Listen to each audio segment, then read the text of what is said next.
Okay, we will begin. Roll call. Tim Gilbert, Chair, is present. Sid Bermer, Vice Chair. Present. Alder Veronica Corpus Dax. Present. Commissioner Hanson. Present. Commissioner Miller. Present. Commissioner Petrowski. Present. And Commissioner Respiski is present. Nice timing tonight. Yeah. Approval of the agenda for the June 24th, 2019 meeting of the Green Bay Plan Commission. Motion to approve.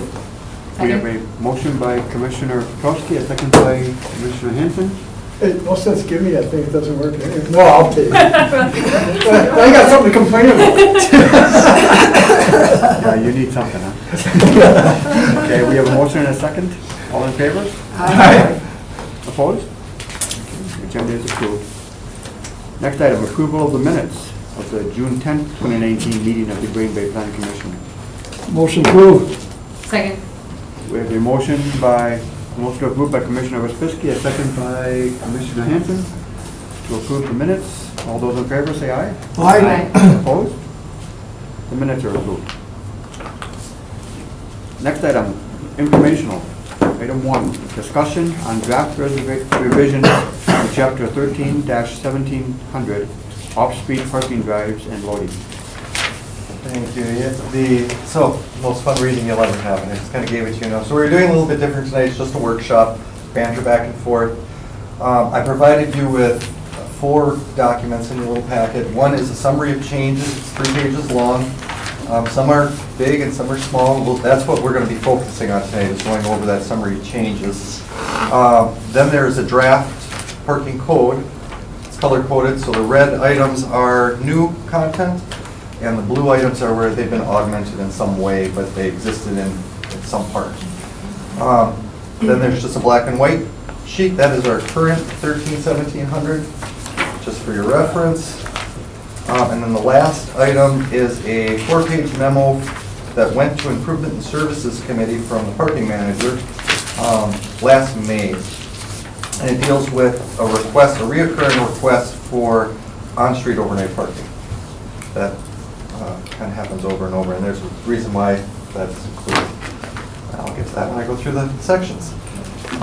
So I guess first reason is really, why are we even looking at doing any revisions to the parking code right now?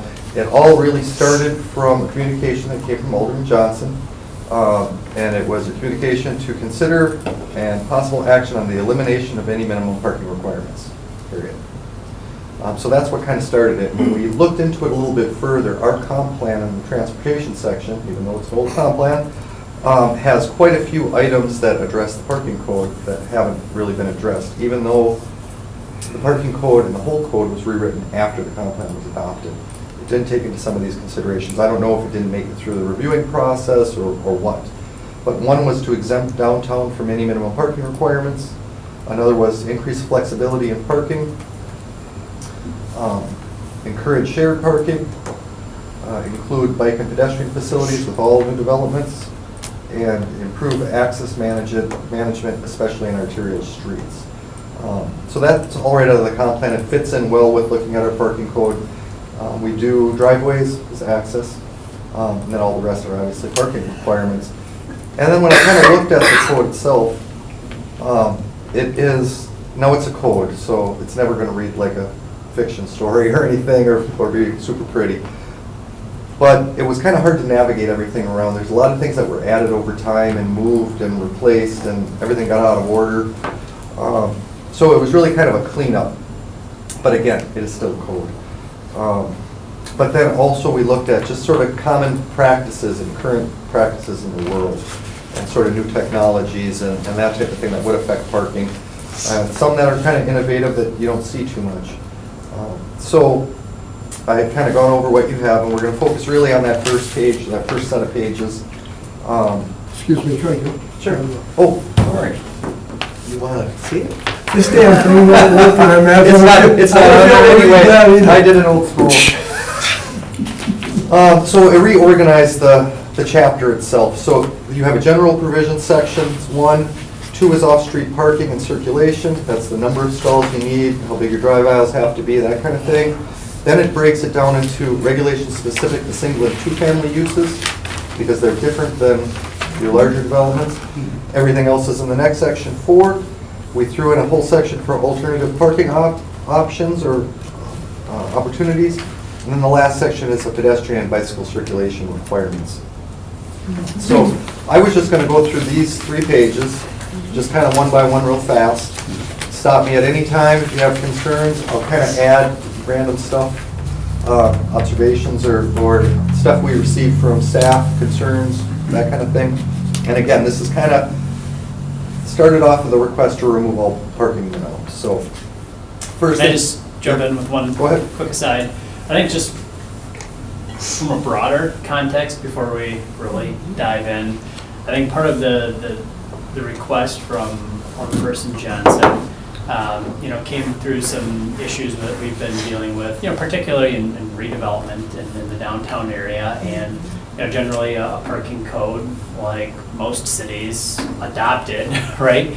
But was really designed to facilitate new development, suburban style development, and auto-oriented development, which doesn't always necessarily, fit in the downtown context, which are, generally can be right, park once and then shop, dine, whatever, more from that one particular spot.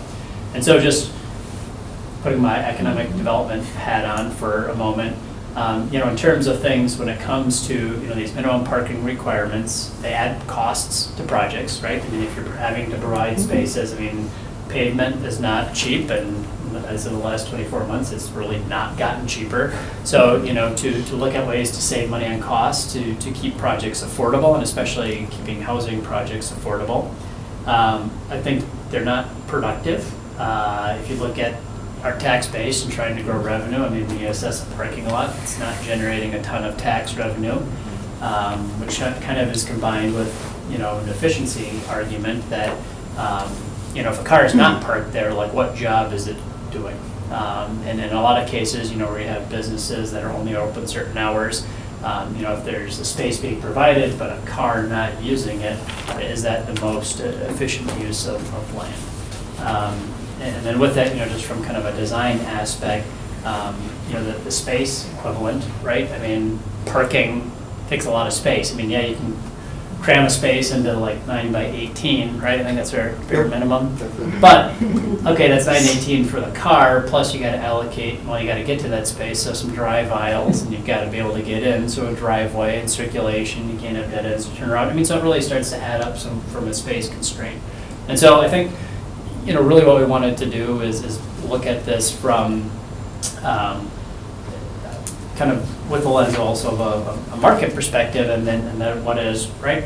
Cars aren't going to disappear in the city overnight. Even if we change regulations, we're still primarily dependent on automobiles, but can we look at ways of designing it that lead to other options, or at least put these automobiles in a way or the parking is used more efficiently throughout the city? So I think just kind of the bigger context, and we've had some discussions internally in our department, right? What it means for us in terms of not only the planning aspect, but then also the economic aspect, and also, the enforcement and inspection aspect and some of those things. Well, also the social aspects. So cities, in my opinion, and I think a lot of people's opinions, successful cities are ones that are very social and very active. Parking lots make giant teeth, missing teeth in your mouth of a city, of a streetscape. And they block social fabric. You can see North Broadway is very active. It doesn't have a lot of that. As you start getting the big parking lots, as you go south, it starts breaking up that continuity of the street. You don't want to walk past, 1,000 feet of nothing to get from one point to the next. It's better to walk past, even if you don't care what's in the stores, still look in the windows and go in the buildings and be where it's active. I think that's really important as well. So. And all parking codes, I think, were dominated by the 70s, 60s, 70s auto-oriented model. And frankly, a lot of people that I know now drive a lot less than they ever used to, and I think it's going to get even more prevalent. And we haven't even started in this area thinking about autonomous vehicles, which at that point you didn't car at all. You can dial one up. We have Uber, we have Lyft. I don't know how many people use those. I use them all the time. where I used to drive before. So, anyway, just a changing world. And our code should reflect it. So I'll kind of go through these. The first one, and they relate exactly with the actual code. So the first thing is just real simple. We better define what a parking facility is. We've gotten challenged a lot of times. And so I guess tell you the process. Sat down with the zoning administrator, sat down with our traffic engineer, sat down with all our housing and zoning inspectors, went through the last 9 years of Board of Appeals cases, and then looked at, I don't know how many codes, at least a dozen different codes. And of course, what we do is steal the best stuff out of everything and try to minimize the variances that would be coming forward, what have people been asking and getting variances for, and what are the inspectors seeing out in the field, because they're the boots on the ground. So one was better defined parking facility. People always say, well, the driveway isn't parking. Well, it's part of the facility. Driveway leads to the parking stalls. So we just kind of better define that, saying that all driveways, drive aisles, parking spaces, loading areas are all part of your parking facility, and it's regulated by the parking code, which also goes with the name, access parking and loading, which is a change from our existing, which is off-street parking, drives and loading, a little bit different. So that one was pretty simple. And then as I go down again, blue is just things that have been augmented, red are new. So shared driveways are something that were very, very typical, especially in the downtown area. And this really is dealing with a civil matter. It's not really a government issue per se. But we changed in here that new and reconstructed shared driveways would require a cross-access easement between the two owners. So a good example is you have two houses that were built, they share one driveway, lead back to the two garages. All well and good when the original people built them, they liked each other, shook a hand, shared stuff. Now people are coming and saying, I want to rebuild my half of the driveway. The neighbor won't build his. Worst case scenario that I've seen in a former life is a flipper came in and his CD that he bought told him no shared facilities whatsoever. He pulled 5 permits on the 5 properties he bought and ran fences down the middle of the driveways. I could feel that one coming. So the neighbors could not access their parking anymore, he still could. So they were, what ended up happening, they sued him. 3 of them were allowed to, he couldn't get to take fences down. 2 of them were forced to put in new driveways because they didn't have any right, they had not ability to put in another driveway, so. It's not really, it's a civil situation, but it's something that I think the code can fix with an access agreement. And that is however you want to have the agreement. If you're saying, you know, we're gonna 50-50 it, or 60-40, or you're gonna pay for everything, but I'll give you access, however the two owners wanna address it. But any new or reconstructed shared driveway should have that cross-access easement. And that could be simply a matter of neighbor Jones grants neighbor Smith access to the driveway, and neighbor Smith grants neighbor Jones access to the driveway. Correct. It can be as detailed as they want it or as simple as they want it. The big thing is that it would be recorded with the register, so anybody knowing, or anybody buying the property is going to know there's a shared facility, and not just assume that it's just their driveway. And then that goes through all the closing papers, because we thought when we bought our house, we thought it was a shared driveway, but it's actually just 2 driveways next to Right each next other. to each other. And the title company found that out, so I feel like when you're buying a new property, that stuff is all. If you do it that way, land contracts and handshake right. purchases, you know, sometimes it's not the same. We're not Or fancy if you like you inherit from a parent, and now you just inherit the problem.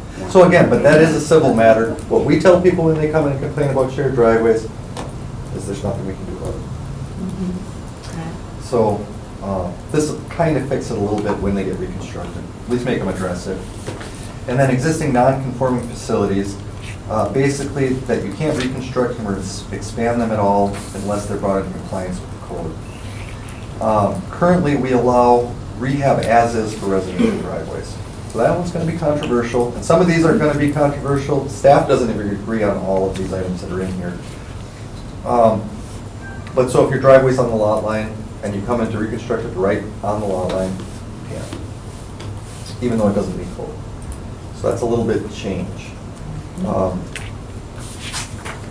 So this would require you then to come into compliance. So if there's a 2.5 foot setback, let's say, that's what your garage is setback, you would then have to rebuild your driveway with that setback. Now, we'll get into it later, but there's minimum sizes for parking, for driveways, and that kind of stuff. You know, you can't make them unfunctional with that. There are some administrative exceptions built in, and there's always the Board of Appeals as well. So that's a little bit different. When I get to C, which is 1705, use limitations, this is just really a cleanup that I found to be just kind of a little bit goofy, and it's not enforced right now. You can only use your driveway for parking or access to parking. In a residential scenario for single and two families, people change their oil, they have little cookouts, they play basketball, but it's not actually in the code that you can do that. So this was really just a cleanup to say you can temporarily use your residential driveway for these items. We did put some conditions in there. You can, you know, basic maintenance of your vehicle, but it's got to be operational. It's got to be owned by somebody living in the residence.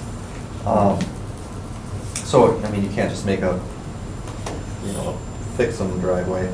So what if my son-in-law wanted to come and use my tools and use my driveway? He would be a family member, so Okay. you would be helping. Okay. I mean, again, it's not enforced really right now. Right.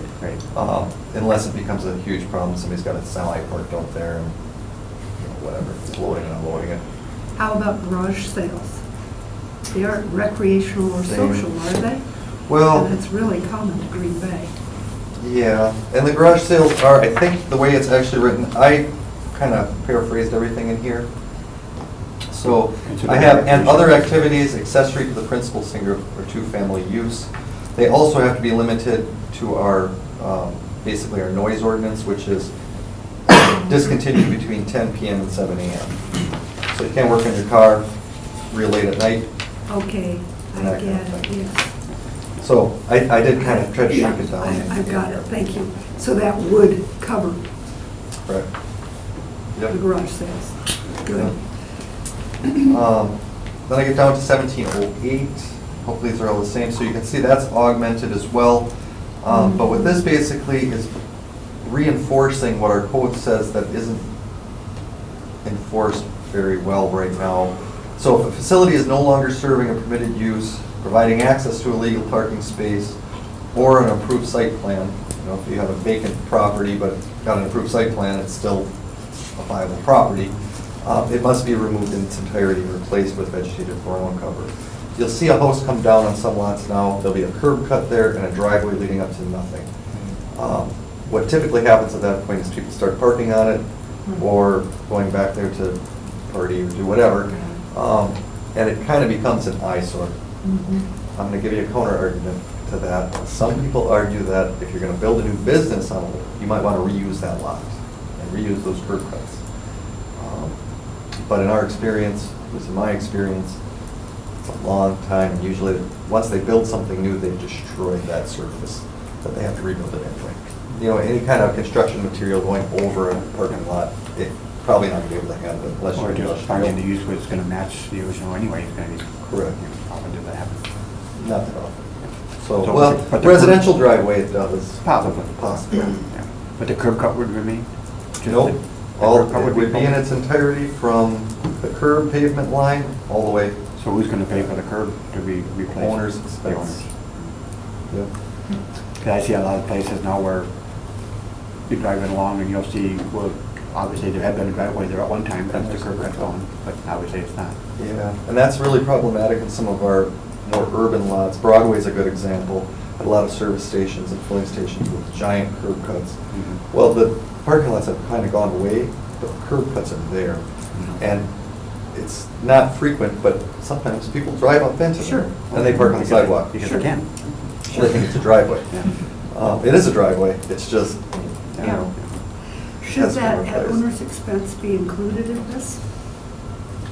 I think it's implied, but I could add it in there. I mean, if that makes it clear, that's no problem. Yeah, you don't want to. I think you might have a surprise. Never want to assume, because. Or have to deal with somebody who's had a surprise, Yeah, which is worse. right. Maybe common sense to us, but not everybody. So, okay, and then 1709, this one also is going to be new, but it follows the comp plan. So the comp plan talked about regulating access, especially in arterial and above roads. So this is pretty common in some other codes that I've looked at. Single and two-family uses are limited to driveways onto local streets unless they don't have another viable option, and just opposite for commercial properties. They need to go on arterial streets rather than local if there's no other viable option. I mean, they can go on local if they don't have any other choice. So like all the streets along Webster, for instance, If they could go off on a side street. that'd be go off- fine, but if Well, they can't, then they have to go off on A Webster. great example would be the Burger King. So Peters and University. Yeah. University, well, they allow two driveways because they're in the corner. But, you know, if they were on University, it'd probably be less issues than they wanted to do their primary exit onto Peters, which is primarily a local street. I mean, it's a different traffic pattern that goes onto both streets. Now, obviously, there's exceptions, and that is built in here as well. So it says unless such street has the only available frontage, then you have to be able to go on there. There's also any driveways that were done prior to this code would be exempt. You could rebuild them in place if existed, they're already there. Don't want to hinder them. And then an exception also if through a traffic impact analysis was determined it'd be better to go out on that street by the traffic engineer or the Department of Public Works. But that's a little bit, that's new. So I'm just going to give you things that could bring up issues later. And I should qualify that as well, that anytime we do a code change, you usually look at it 6 to 8 months, 9 months later, and fix the things that didn't work. Rarely do you get it perfect. So if there's issues, you go back and you fix those things. But it gives you a second chance to look at it. I mean, it's with anything. Sure. You need to tweak it. Right. There's a safety issue with the angle of intersections. So right now you can kind of run your driveway at any angle you want to the street. Optimal is 90. I mean, but it can't happen in all cases. So the code now says we want it at 90, but in no instance should it be less than 75 degrees. So you're not coming in at a weird angle and trying to take a right if it's that way or a left the other way. Sounds common sense, but you'd be surprised. And that was really kind of it for the generals. Everything else in here is the same. I provided you with the existing code as well. Kind of take it with you. This is only workshops, so if you look through it and there's something in it, you say, well, this doesn't make any sense. Why didn't you fix that? You then think of it. So gladly take all suggestions. What happens if you have like a wide entrance to your driveway existing? Are you saying that doesn't have to comply to these factors? With the angles and the limitations? Well, for the whole thing. Well, if you're completely reconstructing it, ripping it out. No, it's and replacing it. existing driveways and they're almost all the same on Nicolay Drive. Existing is all grandfathered. Well, okay. So everything's grandfathered We in. have wide, mine goes like this. But if you- It goes out to pick up the mailbox. Well, and still currently, if you remove it, they're gonna make you shrink it down. Yeah. So that's Well, called legal well- non-conforming. It's legal because it's there, non-conforming because it doesn't meet code. It's basically being grandfathered. So if you were to rip that out tomorrow and come in to get a permit to put it back, We have to comply. yep, and that's with our current code too. Okay. What if there were? So now you would have an angle, which is new. Yeah, we have wide angles going left hand, right, Yeah. basically. Yeah, and then the mailbox is included on the one right. What if you had like a double entrance pull-up style driveway, like thinking of like a funeral home entrance where you pull in the front and kind of park parallel to the front of the building and then lead through another exit? Sure, yeah, that's basically, it's a two-way drive. Right. Well, if it's a one-way in, one-way out, Mm-hmm. you can do that in the code. Even if it's not, I mean, under this reading, wouldn't that be required to be at a 90-degree angle? Or at least Right, a 75. you'd have to come in and then arc it around. It would have to be an arched, rather than, Oh, right, so- there is technically supposed to be a setback to every parking lot, at least 5 feet. Mhm. So you'd have that room to do a swing. Some of the older parts of town, they pave all the way to the sidewalk. Right, And that's where they park in. And to be honest, we're trying to discourage that. gotcha. That's encroachment in the sidewalk.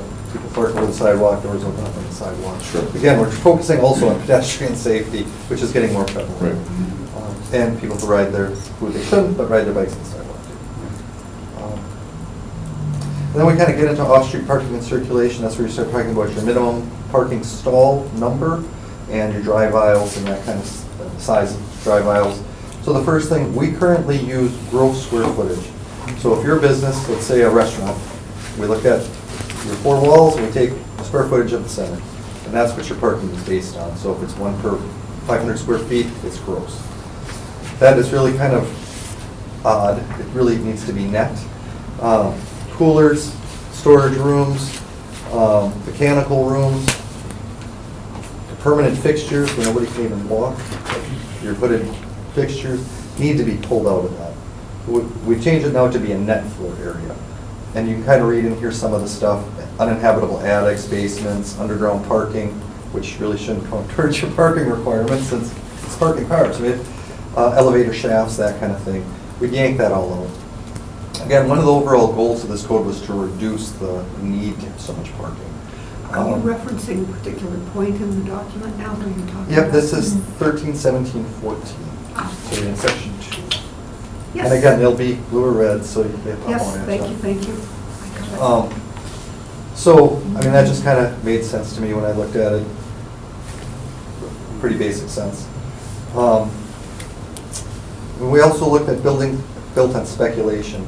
So right now, our current code says anything built on speculation, you don't know what's going to go in there. You build a strip mall, you're not sure what uses are going in yet. It's 1 per 200 square feet.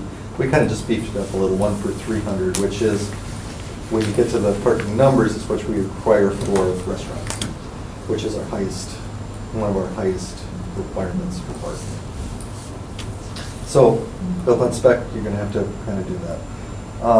Other thing that we built in here, directly addressing the comp plan and the alderman's request, is to exempt or an exception for parking requirements downtown completely. Except, one exception, residential uses would still have to provide 1 parking space per unit, but they're not tethered to the site. And all you really have to do is provide evidence that that parking space is available downtown somewhere. So, I know the request was to eliminate parking altogether. Had some pushback from staff, some pushback from inspection staff, especially for multifamilies. There is a possibility that you can make this work. In my opinion, my mind would change on this if 2 factors. One, the market continues to go as it is. I mean, all these requirements, the market has their own requirements. A corporate user knows how many stalls it needs, or it's desirable amount. Sometimes they'll go in with less, but they have an idea of what they want. Sometimes it's outrageous. Stormwater's been helping with that. You know, they don't want to pay more stormwater fees, and they don't want to build bigger ponds, so that's been helping. But the second thing is overnight parking. So that last memo you received from May was from Improvement Services Committee to them from our parking utility. It appears that it's pretty regularly requested to allow overnight parking. If you've ever been to a lot of places, Milwaukee, I think Madison even has overnight parking. That's just the close ones in the state. They usually do like an odd and even, you know, north side of the street, south side of the street, west or east on certain days, so they can still plow, they can still do what they need to do.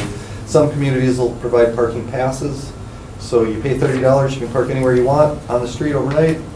Again, you know, you have to be able to clean the streets and clear the snow. We don't have that, we don't allow overnight parking. So to remove parking requirements for areas that don't have a lot of public parking, like downtown, might become a problem. But that would be something to look at. It's obvious something repeatedly has been requested by either aldermen or whoever's made all these requests. The parking manager gives reasons why he doesn't feel it's appropriate. I'm not going to give my opinion on his arguments, because I will. I can punch holes in almost all of them. But, you know, to look at some of those concerns, again, you know, kind of the efficiency of the space use. I mean, we build streets wide enough with parking spots out on the street, and really, I mean, by our ordinance, we can't use any of those spots, you know, throughout the city from, what, 3 to 5 a.m. You know, and I think some of the communities have looked at ways, you know, I think there's a concern of, right, you know, cars getting junked or just kind of stalled there. So I think, you know, David had said, alternating sites. A lot of places have limits on, cars can only be parked for like no more than 24 hours in one spot, so they gotta be used, so you don't end up with, abandoned vehicles, using those spaces.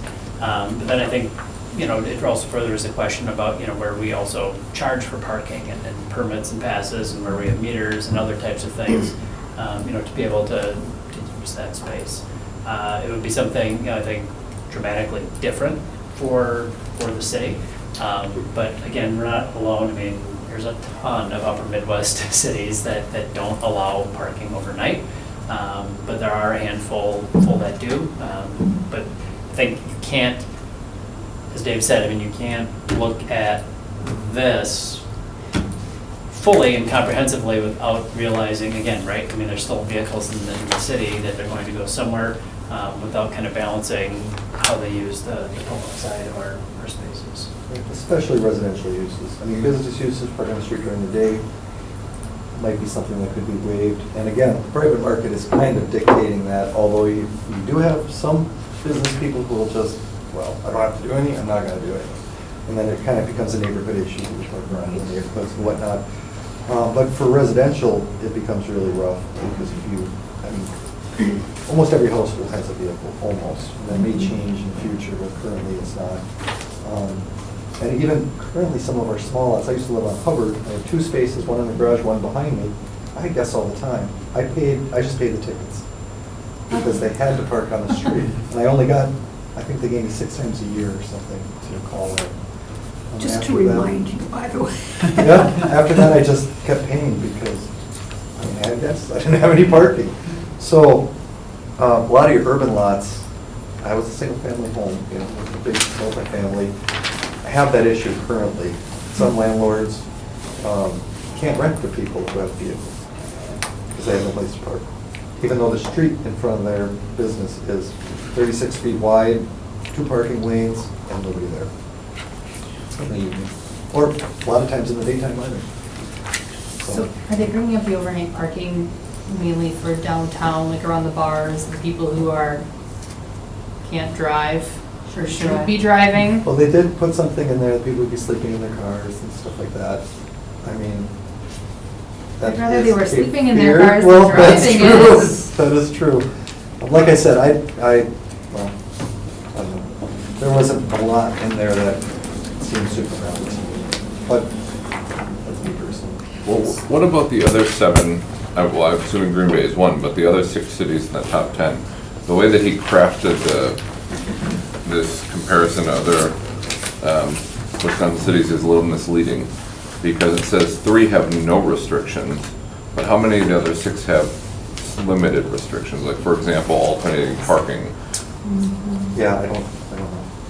I didn't study it at all. I just wanted to bring that up and give it to you, because the concept of removing parking everywhere throughout the city, to me, is problematic, because there's available space, but not available spaces. So if that makes sense, because you can't park there. In our downtown district, or D district, so that's, Broadway, sort of this area up to Monroe, we have parking ramps, we have a lot of surface lots. I think the downtown can handle no minimum required parking. And I don't think the lots downtown can really afford the space to give surface parking. Ramps are incredibly expensive.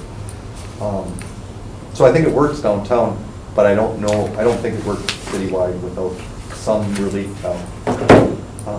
So I'm just giving it up. Because really the request is to eliminate parking requirements, period. So that's why I kind of threw that in. And to give you a little bit of history, because I didn't come through Plan Commission, it's really not part of the zoning code. It goes to INS. I'm not sure how a communication would go through, if, I don't know if Plan Commission can send a communication to another committee, planning committee or council, or if a council person has to do it, or if it's even desirable for that topic to come up again. But I want to give it a background and some of the reasons. So,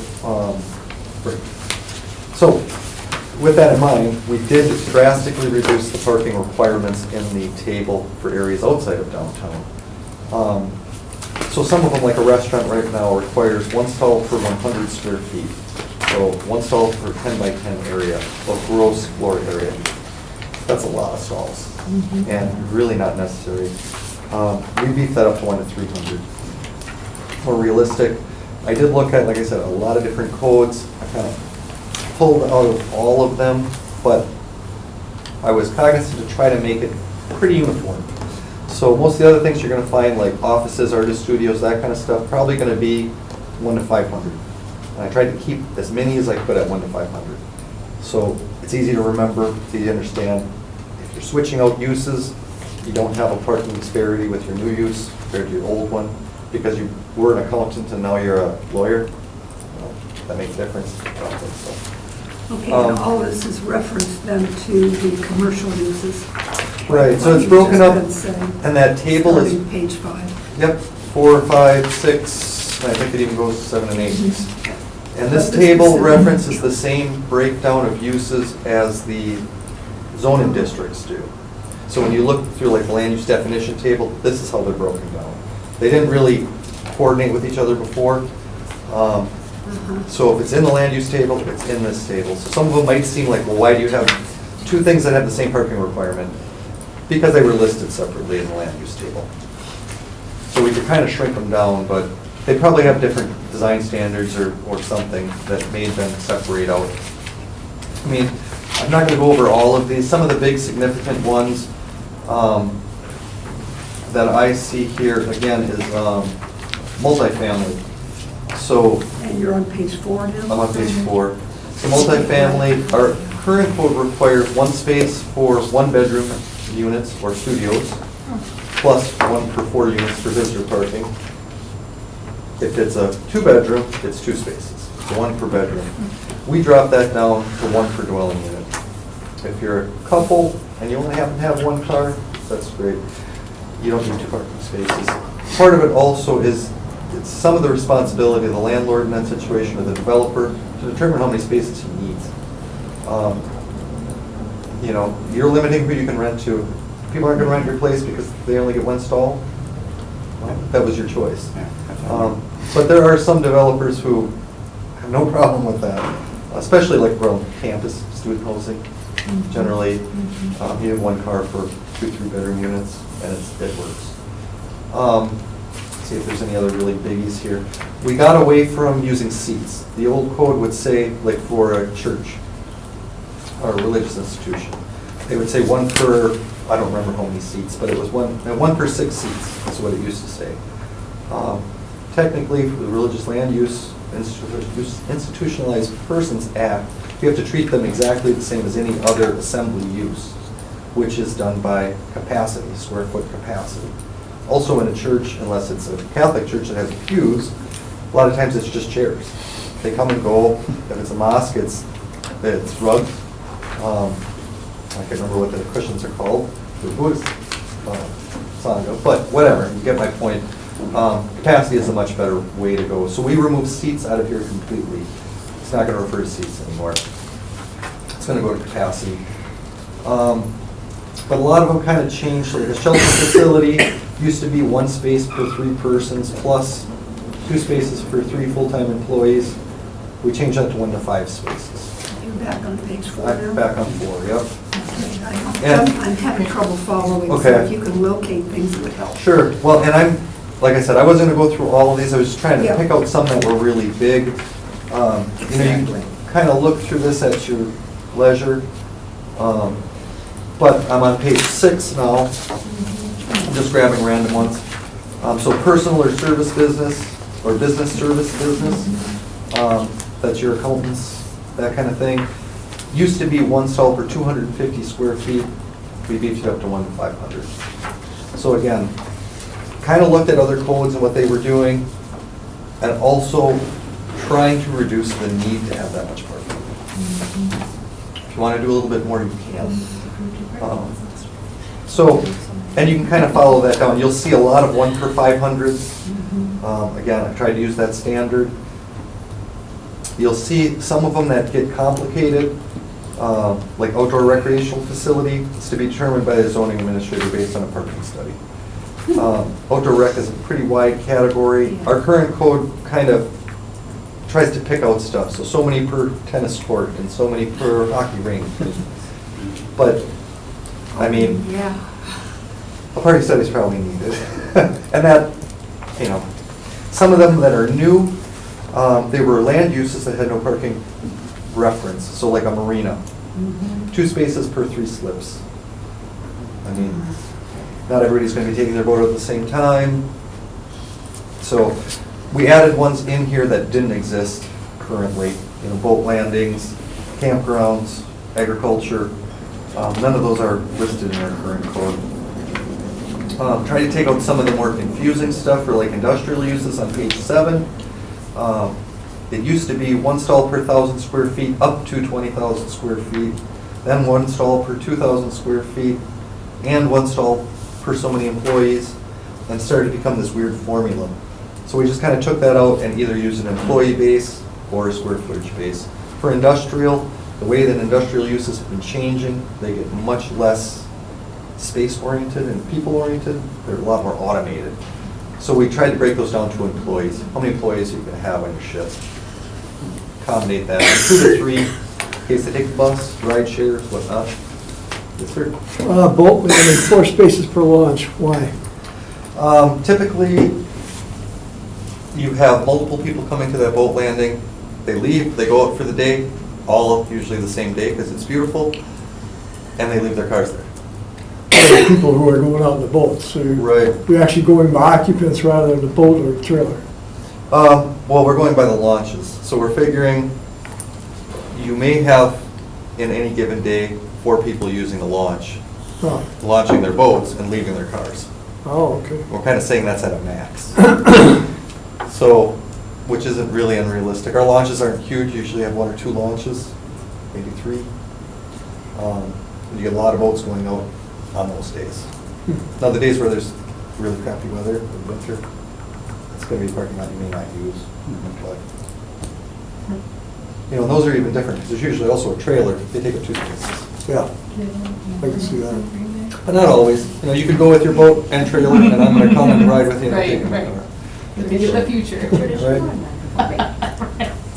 Let me see if there's anything else that jumps out. I don't know, I think I can probably, you take a look at that on your own, and see if anything freaks you out or jumps out at you. Thank you for not saying at your leisure. Sure. Did I say that too many times? No, you've been avoiding it. I appreciate that respect for time. Yeah. How about entrance, 2 entrances to a driveway to 1 residential house, is that grandfathered? Well, that's grandfather, we'll get to that, that's coming. So, I'm on the bottom of page 1 on the summary. That's the limit number of off-street parking spaces. So not only did we allow you to have a lot less spaces, we're actually capping how many you can have. Oh, interesting. So- Yeah. Lots containing 20 stalls or less are exempt from this, but anything over that, if you want to come in and do your Black Friday parking lot, you know, one day you're going to have this many cars there. That was a typical big box rule. You would have to get a conditional use permit. You have to come to the plan commission and argue your case. So it basically says 200%. So if it's 1 per 500 square feet, and you want to do 1 per 249, you have to get a conditional use. I mean, that is also a little bit controversial, but again, trying to limit the amount of size of these parking lots when they're really not necessary. And there is a release. Come to the plan commission, argue your case. If it makes sense, you'll get your CUP. What sort of guidance criteria do you envision for the plan commission in granting these CUPs? Well, it's right in page 8. I have 3 categories that you can look at. Obviously, you can use your best judgment when you're at the plan commission, but the first is the development's unique or unusual characteristics, high sales volumes, low parking turnover, creates parking demand that exceeds the maximum ratio. Something you can look at. You know, I'm a spa, my people stay here 6 hours. I need more parking. Okay, it's a good argument. The lot's designed to allow more intensive future site development. You're phase 1, you have phase 2 and 3 coming. You have the space for it. So get a CUP to build it out. The need for additional parking cannot be reasonably met through the provision of shared parking. There's nobody around me. That one I kind of threw in there. Later on, we're going to be really encouraging shared parking as well. So that real basic criteria, but it was something. You get a staff report with your CUPs, we'll look at each one independently and give you a recommendation, and, you know, hear the argument of the developer. So it's not ironclad when you check boxes, but something. Really, number one was the biggie, that it's unique and unusual. You know, one thing would be a factory that has a shift change, 500 employees and a shift change. Well, they're going to probably need a bigger parking lot, even though most of the time the parking lot's half empty. But it's that 1 hour in between the shift change that it's going to be overloaded. And they can't share a lot with somebody else. So, going on to page 2 of the summary. Try to speed up here because I'm taking up a lot of time. So section 3 is specific regulations for single and two-family uses. And the number of driveways was the first one. So our current code allows a single-family resident to have 2 driveways. Single-family residents typically have 1 garage.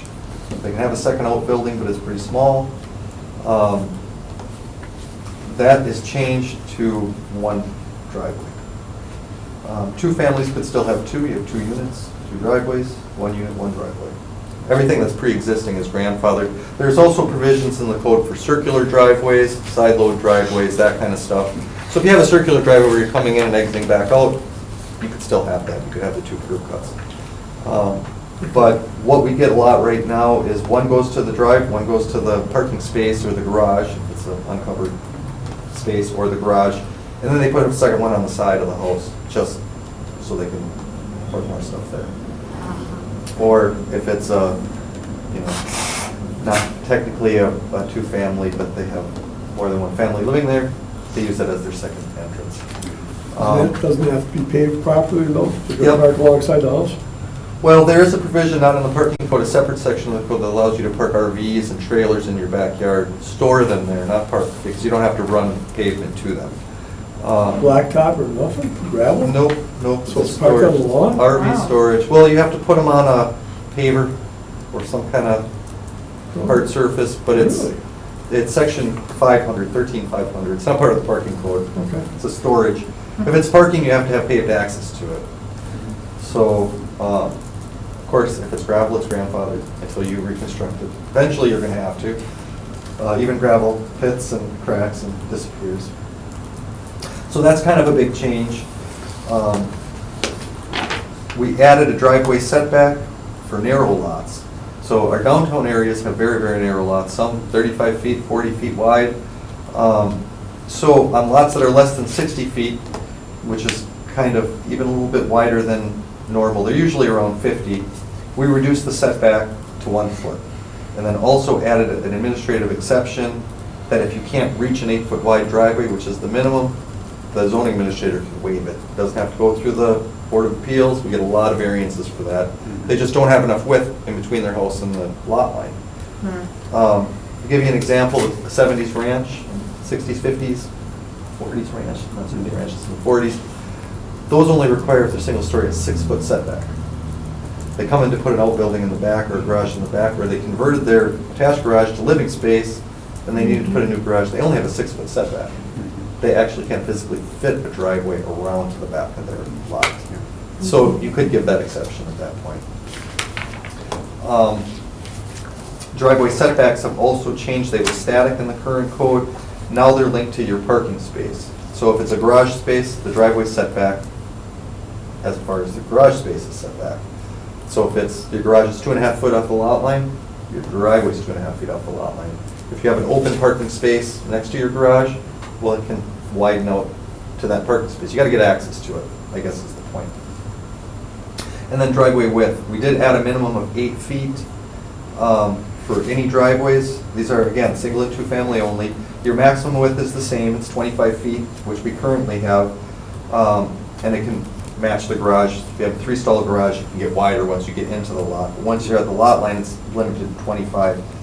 If there's no garage, maximum 12 feet. And one issue that we had a lot of discussions with the zoning administrators, the inspectors, was a taper. So right now, if you have, your driveway can be 25 feet at the property line, and then it can beef out to 30 at the curb, you know, your apron. And if you have a 3-stall garage, it's wider than 25 feet. So how the code goes now is 5 feet back from the property line, you have to taper it, at least 5 feet back. So you end up with, you know, a driveway that does this. If you cannot see that. The inspectors say people drive over this, or they fill it with pea gravel, or they do whatever, and it's impossible to enforce. So the draft code now says some type of vegetation or other barrier has to be installed in that triangle.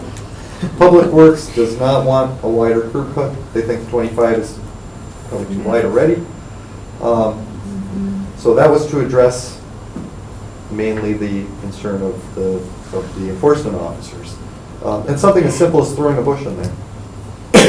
Some people put a boulder, some people put a little post with the library on it, or whatever. But something to block it.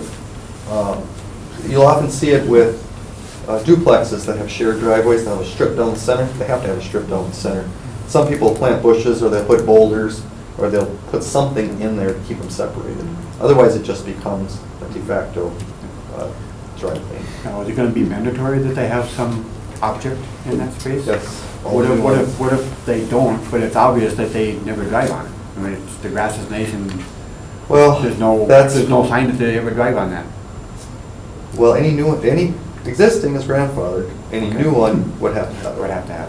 So you'd have to build that into your cost. Okay. And again, I mean, you can go to Stein's or whatever and pick up a bush for 15 bucks to throw in there. Maybe nursery, 75. But I think two ways that. Or a boulder. You know, and that is another thing. I mean, we don't, any of this stuff we don't have to put in, but it was addressing concerns that came up. And this is one, I did tell the inspectors when you talked to them, it's not changes that make your job easier. It's changes that are problematic for you. And this was a very big problematic issue for them, the taper. I looked all around, it's a pretty common practice to require taper. Some are 10 feet back, ours is 5, because our lots aren't that deep. But that was a way to get around it. So, it's in. 1716, which is the next section, starts on page 10, is parking. So parking was one that was all in one big paragraph in our current code for single and two-family. Very confusing, was written and amended multiple times, and I had a hard time figuring it out. I've been writing code for 20 years. So changed it up a little bit. So uncovered parking spaces. These are places that are not in a carport or a garage. Not located in the driveways. These driveways now in narrow lots can count those as their parking lot, or as their parking stalls. No more than 4 uncovered spaces per unit per lot. So if you have a single-family home, you could have a little parking lot in your backyard of 4 spaces if you want, meeting setbacks, has to be paved. But you're limited to 4. You're also limited by the impervious surface requirement as well. And then a new add-in in there, which we'll get to in a second, is screened, that those spaces need to be screened from your neighbors. And that's the last thing under the same section. 5 foot tall fence, shrub wall, something that blocks visibility, noise, emissions. It doesn't totally block it, but especially on the smaller lots, you have a parking lot in your backyard, maybe you're a rental, don't have any parking anywhere, you put 3 spots back there, 4, it's a duplex. So you're required to have 2 spaces per unit, right? Can you point out where that blockage you were just talking about is? The screening? The screening, yeah. Screening is Page 11. second one.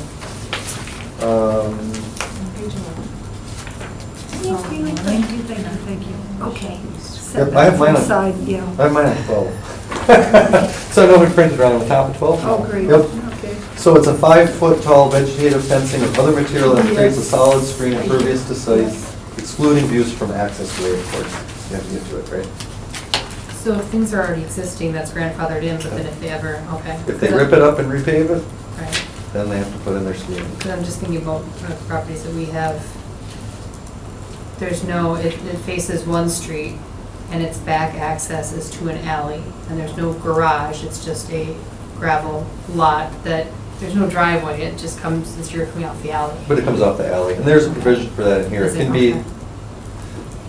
40 feet deep by 30 feet wide, or 30 feet wide by 40 feet deep, I can't remember, there's a provision for alley access and alley parking, so you can back out into the alley. But yeah, this is different, it's requiring a screen. The screen was never required here, but we get a lot of complaints of cars running, garbage generated with residential parking lots. So again, these are single and two-family uses. So Oh, it's just single and two family? correct. Okay. So that is different. So I'm pointing it out. But for the parking itself, so you get the 4, we're also now allowing 1 uncovered space alongside the garage, and we're leaving the provision in for the 1 parking stall in front of the house. Everywhere in the code as it was originally written did not allow that. That was a change because of small lots needing to put a parking space in front of the house. We left the provision that it can't be in front of the door. Fire, mainly fire, but also police were very adamant that we don't want cars parked in front of doorways. Causes a problem. So we left that in because we thought that obviously there's a need for it. Don't really like the look of it, but it's been discussed many times. And the Board of Appeals grants quite a few of those. Parking's designed again for narrow lots, allows those stack spaces in the driveway to count for your required stalls. Again, small lot might not be able to fit a garage, so you count the spaces. Residential yard parking. Now this is an item I wanted to bring up. It's not in here. It's the Lambeau Land rule, the Packer game rule. So right now you're allowed, if there's an event at the stadium, at Lambeau Field, or a Packer game, 20,000 people or more, you can park all over your yard. Seems to be working okay. When I looked at it, I thought, why is that specific to Lambeau? What if we have 4th of July downtown?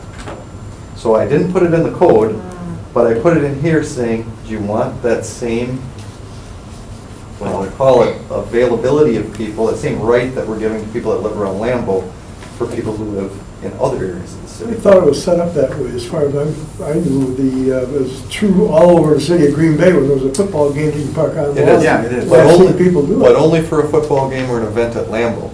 Yeah, well, yeah. What about the 4th of If July Lambeau can- downtown? I don't think that's a great Well, idea. Yeah. Well, I, yeah, and I didn't put it in, Has there but, been any, or a lot of you know, noise about it? well, and there's plenty there of has street And I need to parking. be, I just saw an inequity of the code, yeah. Oh. that there were special Lambeau's- provisions given for Lambeau's one, special. there were special provisions given for one event, and in my mind, I'd like to see our downtown become an event center as well. So if we're, I agree. you know, That resolves the problem. so, I don't know. Maybe in the future. How about a city function? Then everybody can, they're gonna do it anyway. Well, 4th of so July. I just threw it in here, I didn't put it in the code because I knew it was, might be iffy. The lots aren't as big down here, although the lots near Lambeau are pretty small as well. Front yards are tiny. They can, yeah, I don't know. So I just saw an inequity in the code, and so I threw this in there because it's an obvious inequity. So, anyway, My concern would be, how do we sufficiently narrowly tailor that, so it's not just carte blanche for any event? so you'd have to say any event that gets a special use permit with a attendance estimated at 20,000 or more. It would be exactly the same as Lambeau event, it just wouldn't be tethered to Lambeau Field. That could be kind of ambiguous. Could be Fireworks. dangerous. Could be, you know, What like else, tall like the tall maybe. ships, yeah. Tall ships maybe, 4th of July, who knows what events we're gonna have down in the Yeah. future. I mean, Light Park is a big space, if those warehouses to the north go away and that becomes public. Shipyard is much smaller, probably not gonna happen down there, but there's a lot of redevelopment potential in that whole area. And then on this side of town, we have a lot of community space that could be used. I mean, farmer's market, I don't know what that's drawing for attendance, probably not 20,000. Broadway, probably, I think it's peaked at maybe, I think their estimate's 13,000. That's pretty small. And the downtown one, less than that. Yeah, I mean, the parking rack wasn't full Yeah. for Sunday, Saturday. So I just wanted to pop that out for you guys to think about. And again, I'm not married to any of this. So I just wanted to throw, I just saw an inequity and I'm trying to fix it. So, So noted. okay. Section 4 is regulations specific to multifamily, mixed-use, institutional, commercial, industrial, anything that isn't single or two-family. Number of driveways did not change much. It's kind of the same as what we have now. You're allowed one, a second one if you have 200 feet of separation of frontage. But we did add a provision for a 3-lane driveway, and that's through a conditional use permit as well. Everybody seen a 3-lane driveway? It's one ingress lane, usually a rumble strip or a landscape island in between, and then 2 exit lanes, usually for high volume places. So when you have somebody waiting to go left and they have to wait, people can still get out and go right.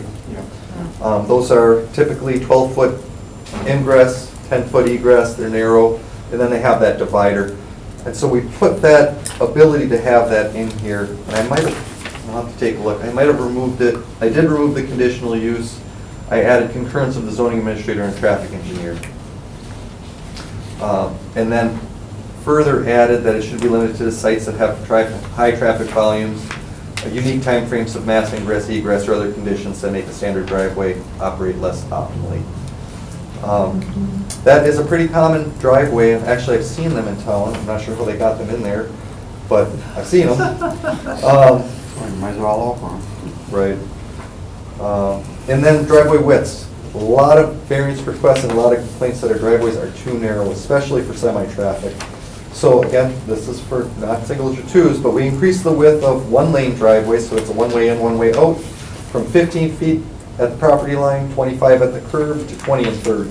We added 5 feet. And for 2-lane drives, we did the same thing. It went from a 20-foot wide property line driveway, which is ironic because our drive lane size inside the parking lot is 22. So you have a maximum that's 20, but an interior drive aisle that's 22. They don't match. There's an offset there.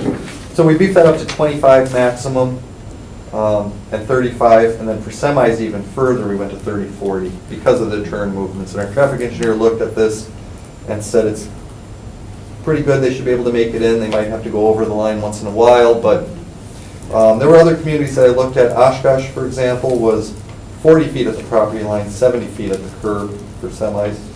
I think Appleton, can't remember, Appleton was more than this as well.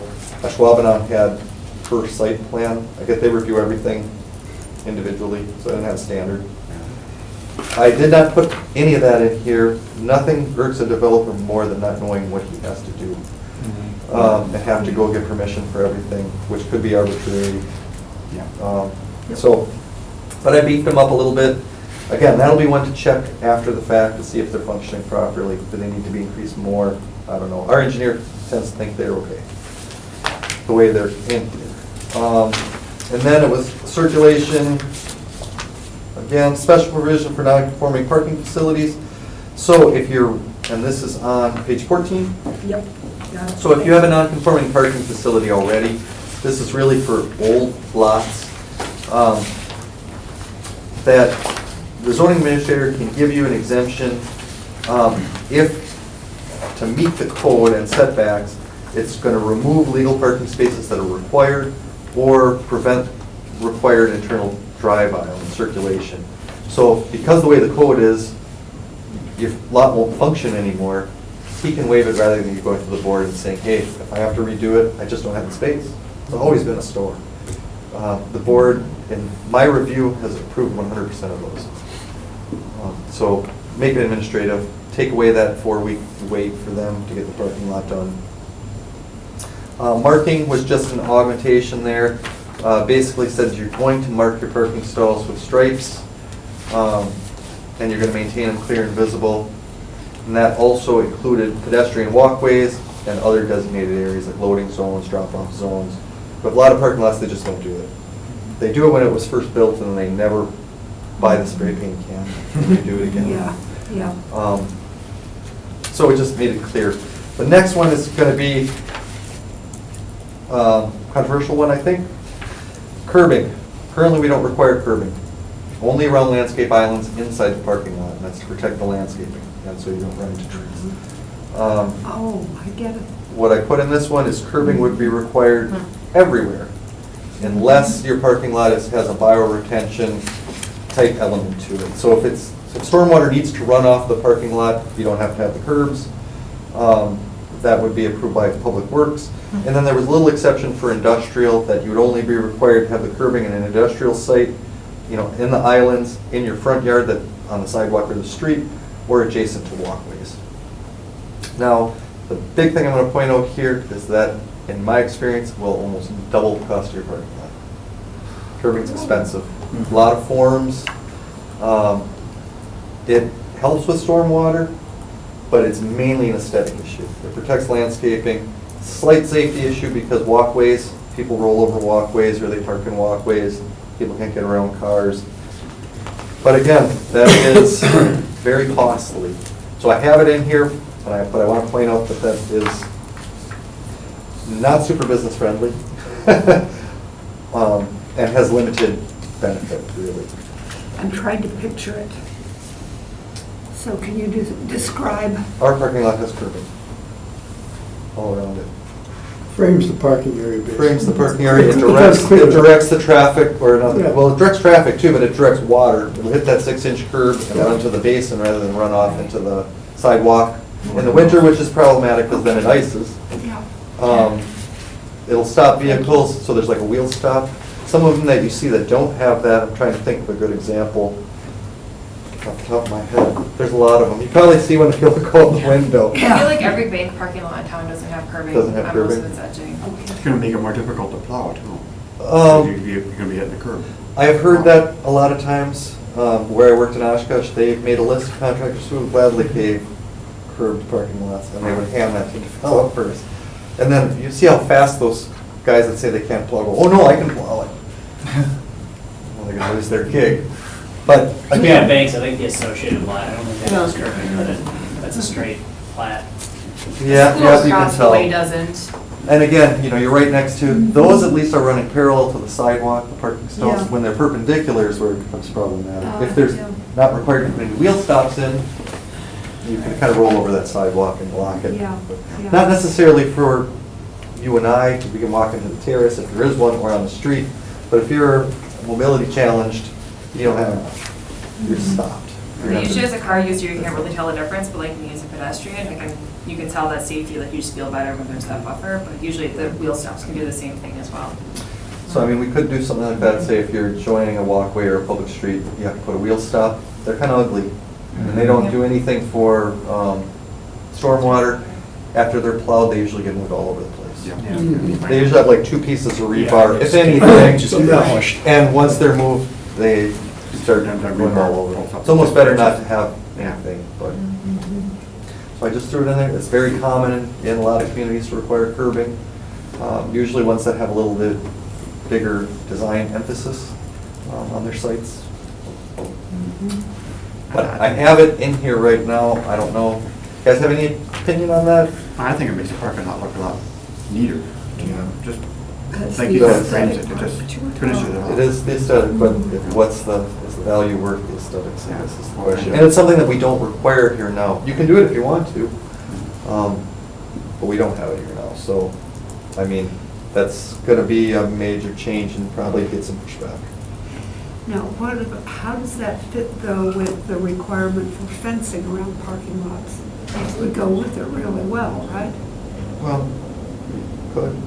I mean, you don't have to fence every parking lot right now. What is the requirement on that right now? Parking lots, new ones would have to have a 5-foot setback from the right-of-way, and it has to be vegetated. That's on form. Okay. So, So this protects that vegetation. protects the vegetation. But, Thanks. yeah, and it protects the walkway, especially in the old ones where there's no setbacks. But the code now requires, our current code requires that 5-foot setback everywhere. So, even if you're downtown, which doesn't have a building setback, you put the building right up there, but if it's parking, that 5 feet is to stop a car from encroaching. So give that some thought. I'm gonna circle back on this one after we're done talking about the last page. That one to me is slightly concerning. Section 5 is alternative parking options. We have currently joint parking ability, so you can have shared parking with your neighbor. This makes it a little more encouragement to do so. So you can do a 15% reduction in your parking requirements. Obviously, that doesn't apply downtown, but everywhere else. If 4 or more separate users are sharing that parking lot, 10% for 3 users, 5% for 2 users. So again, trying to do this collective parking, less parking stalls, but multiple users are sharing them. Nighttime and Sunday uses are already in the code. So if you have a church, which is primarily evening, Sunday, weekend parking, and next to a retail, that's all-time day, generally not night, not Sundays, they can double count up to 75% of their stalls. The problem our code had is it did not define what a nighttime or Sunday use was. So added the definition in. Theaters, bowling alleys, taverns, clubs, auditoriums for schools, churches, multifamily apartments, and then similar uses. Whenever you see something that says similar, it's up to the zoning administrator to make that determination. If somebody challenges it, they go to the Board of Appeals. And then the new one, which I've only found 2 examples in the entire country, will even be innovative, is rideshare and autonomous vehicle passenger loading zone spaces. So this is your Ubers, your Lyfts, any other ones that are out there. We don't have any shares right now where you can just check out a car, but also autonomous vehicles which drive on their own. You can reduce your parking 10% for each space you have for them. And there's size requirements there. It's like 8 feet by 22 feet. Has to be separated from a drive aisle of the regular parking lot. Has to be striped for loading and loading of passengers only. That kind of thing. And can't be any further than 100 feet from the entrance to the building and be ADA accessible. So this is kind of new. Maybe not affects it real great right now, although some businesses might take advantage of it. But I think as time goes on, I mean, Tesla doesn't build the car right now that isn't ready to be automated. It's all the hardware's there. I know, but it's coming. I ride a motorcycle, and the automated cars actually don't sense motorcycles right now, or bicyclists either. Right. So they need to kind of tweak it still, but Yeah. it's Big coming. tweak, yeah. It is coming. And so this would take care of that. But this is really, right now, we might get a good advantage from Ubers. Would that include like Grubhubs and Well, it's for loading and loading of passengers. passengers? Okay. Okay. So Grubhub wouldn't, but that's a good point, maybe it should. Because this does not, That's going to Oh, residential passenger mostly though, isn't it? Your feed Going to people residential with and food. they Offices. don't, and they I don't, mean, my house, thinking I'm the next door neighbor. I'm that's true. All Could be right. like, I like my neighbors, right? It's okay. And they don't have, yeah, they don't really need a separate loading zone, and they just kind of double park and run in. And you're supposed to or not. Then the last section is all brand new, it's pedestrian and bicycle access and parking. That's, again, brand new in our code. It would require a pedestrian and bicycle access point and at least 1 street frontage of your site. So that kind of, you're required to have 1, and that would be the off-site connection. So that would have to go to any existing or planned access way. So if it was a planned sidewalk, even though there wasn't there, but it's planned to be there, run a sidewalk to it. If no sidewalks exist and it's not planned, all you need to do is show on your site plan where a sidewalk could go. Take it into account that if a sidewalk goes in on the street, you're going to be able to put a sidewalk to it. What we're getting away from here, and you're going to notice it in the next one, people walking through automobile drive aisles is not safe. Go to Walmart over in West Mason and just try to walk around anywhere. Life's in their hands. People always say, well, they just walked down the drive aisle. It's like, well, if you're actually walking, maybe from your car in, but, you know, people especially who take the bus or can't drive have an issue. Or people walking like this. Or people walking like that. Better for them to be on that dedicated walkway. Right. Who does that? So that leads to on-site connections as well. So you must provide walkways for pedestrian and bicycle access within your development as well. So that would be separated from your parking areas, would be a dust-free surface and ADA. So if you have 2 or 3 buildings on a campus, you should be able to get from building to building without having to walk through the parking lot. Currently, it's rare that they do that. Although apartment buildings are starting to do it more and more, I think because of friends and whatnot. I think we're catching it a lot more in some of our site plan review, especially when it's requiring right entitlement process. I think about a few weeks ago when we talked about Purveyor out on Shawano, right? And Right. Initially when they came in, didn't have anything there, but got stopped nearby and then got to a spot where the plan then included it, especially when we started getting larger parking lots. Well, even our lots, the RDA lots, I don't know if those came through, that did come through planning commission, that we're doing in the shipyard area, have walkways associated with them. Sure. It's just a good idea. If you're parking a car, you're walking somewhere. Right. You're moving your car there. And then the number of stalls would be a minimum of 4 stalls be provided for any non-residential use, which is basically 1 bike rack or 2 U racks. U racks are really the preferred ones, but or what do they call upside down Vs? Or a regular rack. For lots containing more than 40 auto spaces, it would kick in at 5% of your auto spaces. Or 20, whichever is less. I mean, a total of 20 spaces. Bike spaces. If you had a 5,000 So stall equal to parking lot, you 5%. still only need to have Yeah. 20 bike parking spaces. Okay, so 5% of the auto space requirement or 20 spaces. Right. Okay. Whichever is less. That's And then no matter what, 20%. no matter what, you're gonna have 4. Yeah. And then we added also an incentive that if you add more bicycle parking spaces, for every 4 you add, you can remove 1 required auto space, up to 5. So you can't just get rid of all of them by making it all bike parking.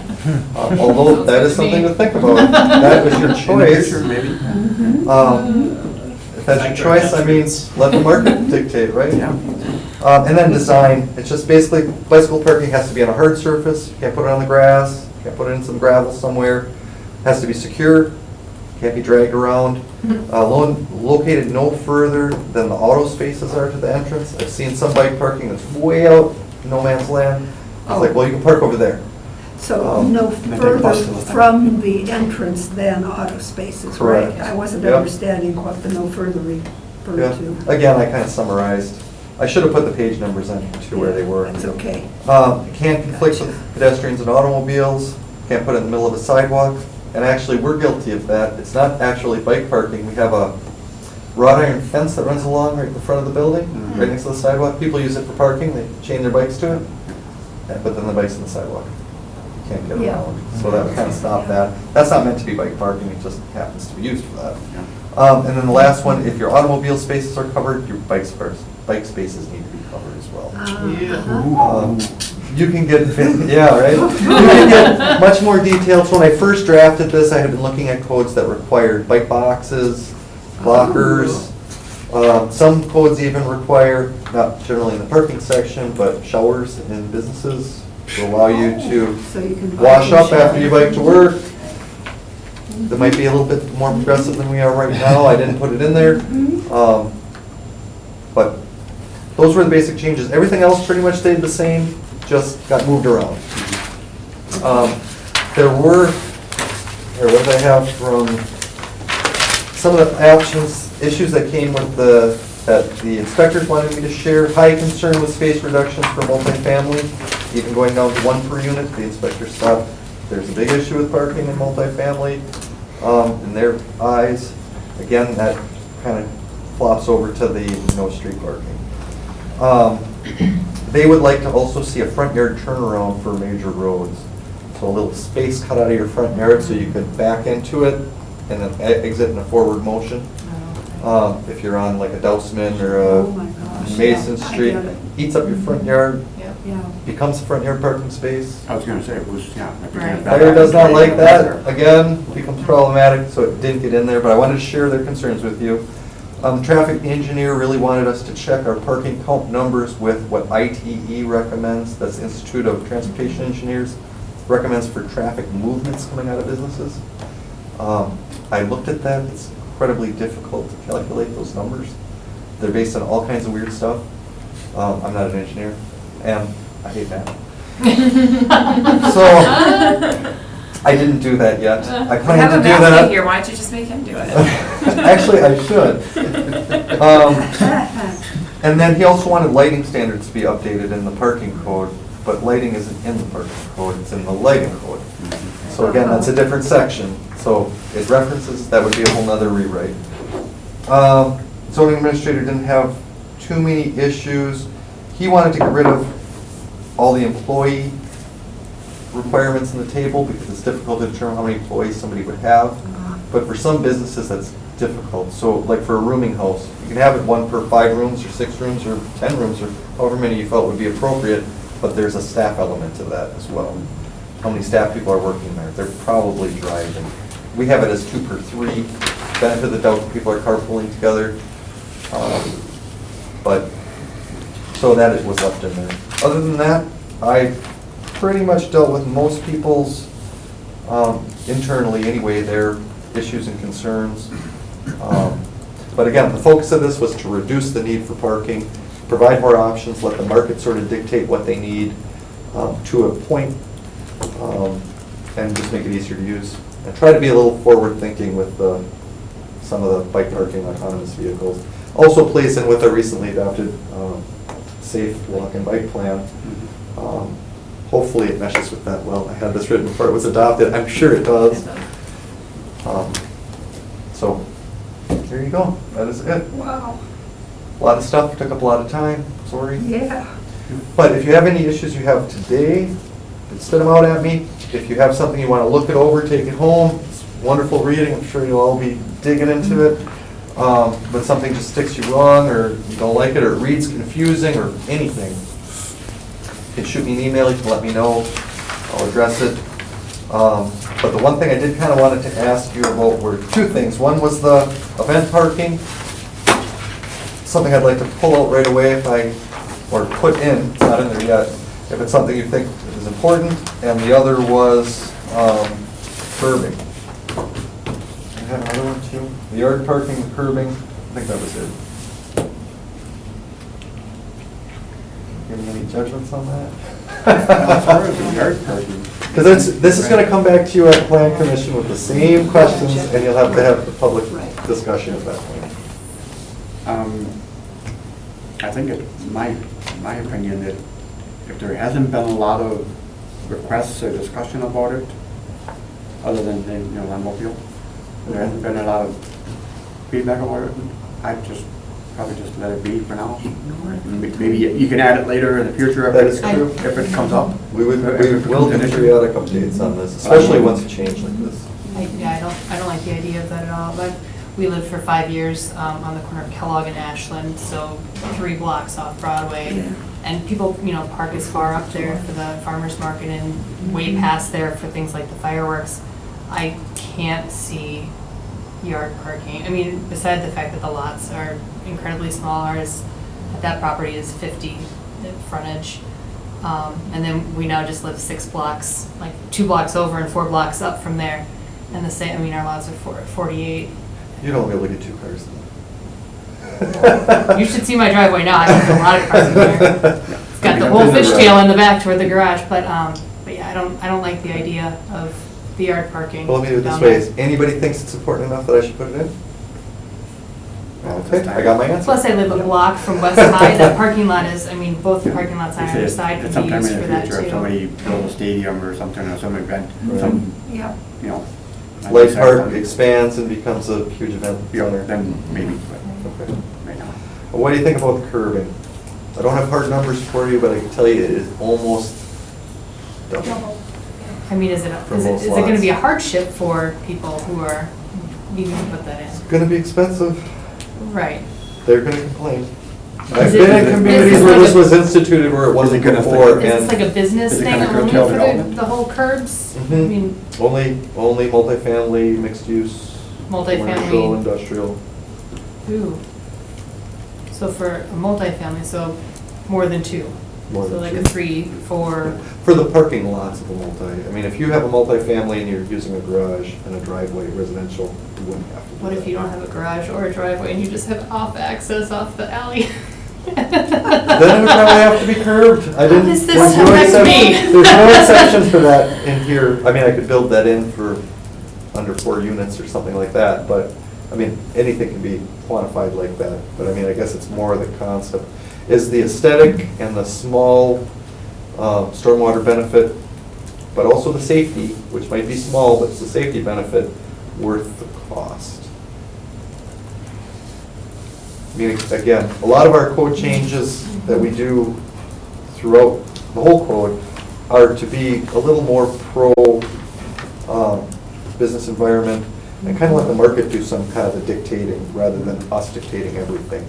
So, What did you see in other communities that have this? it seems like the real urban ones and the quote-unquote uppity ones require it. The more high-valued ones require it, but not that many others. What's our current protection for pedestrians with vehicle parking lots right now? Is it just the 5 foot Just the buffer setback, distance? yep. So And there's it's not- supposed to be vegetation in that setback, but I've seen a lot of them, but they don't put anything in. And there's supposed to be a shrub, I want to say it's a tree every 50 feet and a shrub, 5 shrubs every so many feet. I'd have to look at the code, which I don't have them. So that's your protection, is the vegetation. But you're not protecting the vegetation. So, Which Wisconsin cities have you seen that do require the curbing?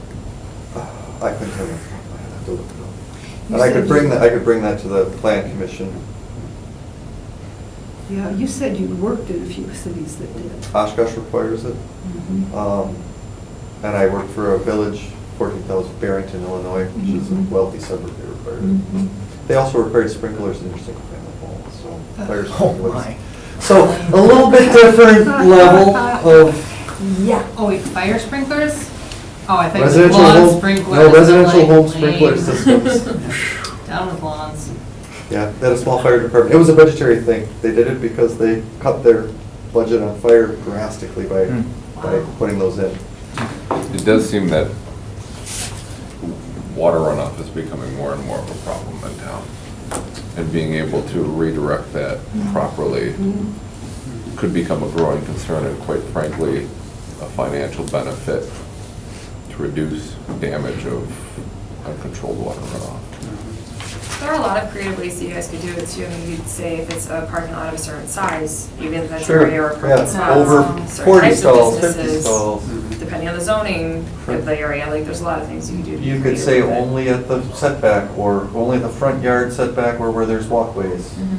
Right now, we only require it around the islands. We do require it around the islands, internal parking lot islands. So it's not totally foreign, but, I mean, it's kind of odd that it's only there.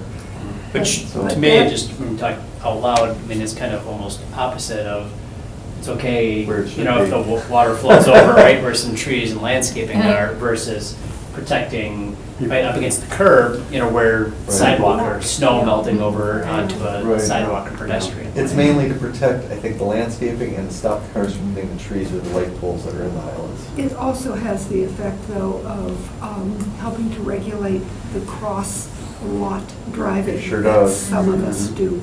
Yep. Mhm. Well, drive out in front of Sears as compared to, well, I don't know where there's Festival Associated has a lot Bank. of new. Cops. Or festival, yeah. Yeah. Yeah. I mean, those you actually follow the lanes. Yes.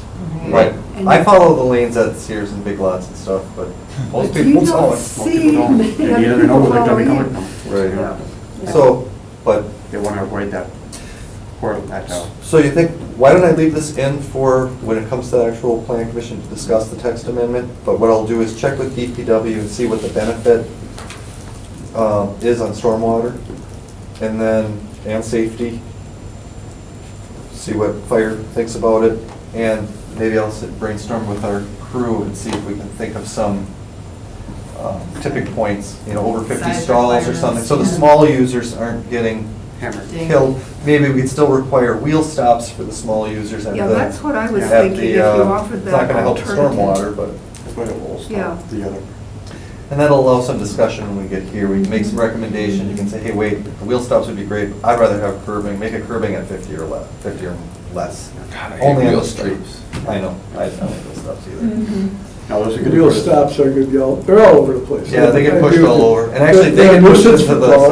sidewalks. Your 6-inch curb is not gonna stop that much water like we've been getting. And when the great floods come here and flood us all, and flood all our homes out, you think 6-inch curb's gonna make any difference? Hell no.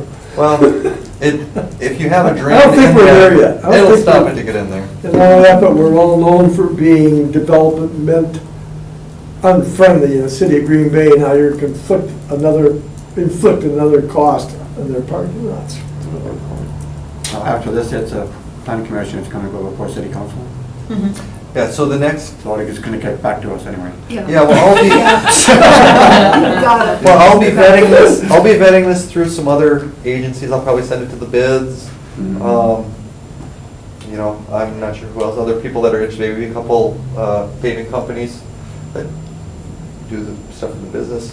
And kind of get their feedback, and then we'll schedule to come back for the plan commission for action.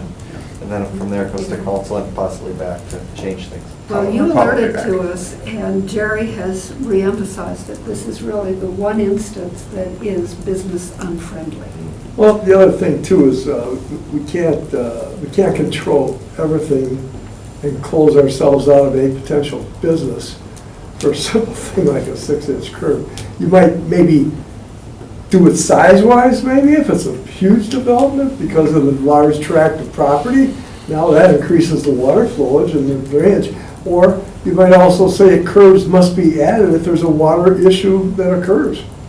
In other words, it looks like, yeah, you're right, without having a curbing when you're. That gets difficult because then you're making somebody rip up their parking lot after the fact. So it even costs them more Yeah. than to put it in at the upfront.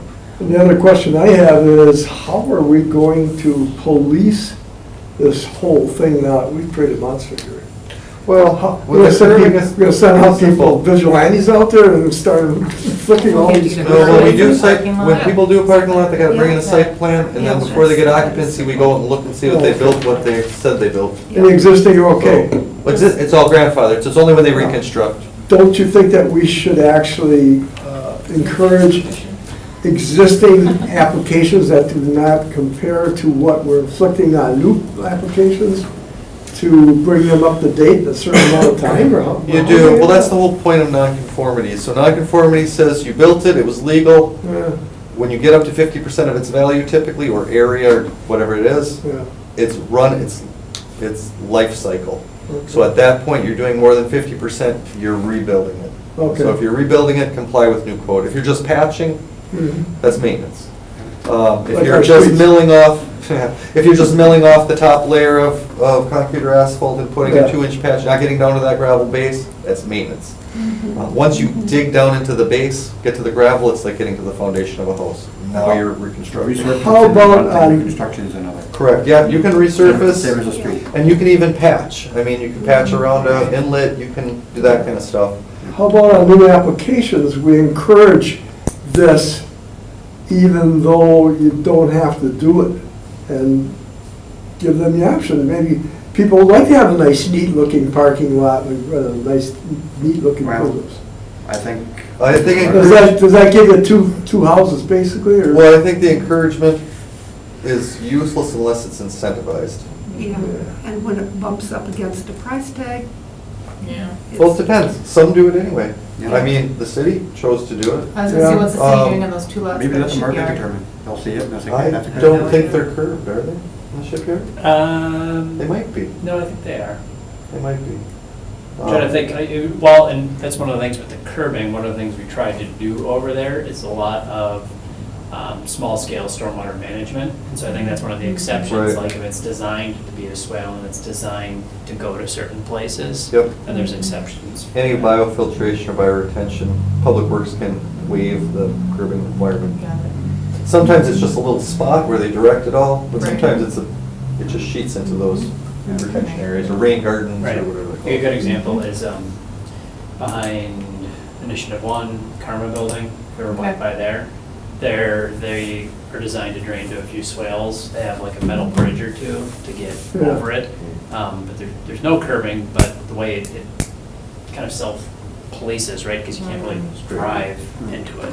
Right. So aesthetically, it ends up looking the same without the curb.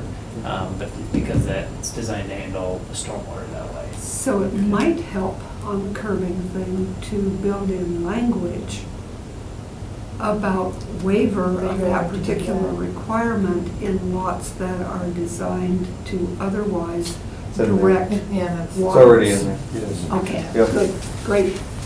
You're way ahead of me. But I'm not it's, surprised. again, it's more of a fundamental issue. I mean, and Yeah. also you could drop it down to say only where it abuts a walkway. Yeah. If it's really, what's the goal? So if the goal is Yeah. stormwater retention, which I can check with Public Works, see how much this will really help. That's a great idea. But if safety is your main concern, you're gonna wanna put them by walkways and sidewalks, or bike trails. Yeah. If that's your major You concern. know, Aurora Baycare has done the whole 9 yards. Bay Beach has done the whole 9 yards with pervious parking lots, curbing, plantings. Well, it's pretty common. So it's now- nice to have it done right. Yeah. Yeah, it is nice, yeah.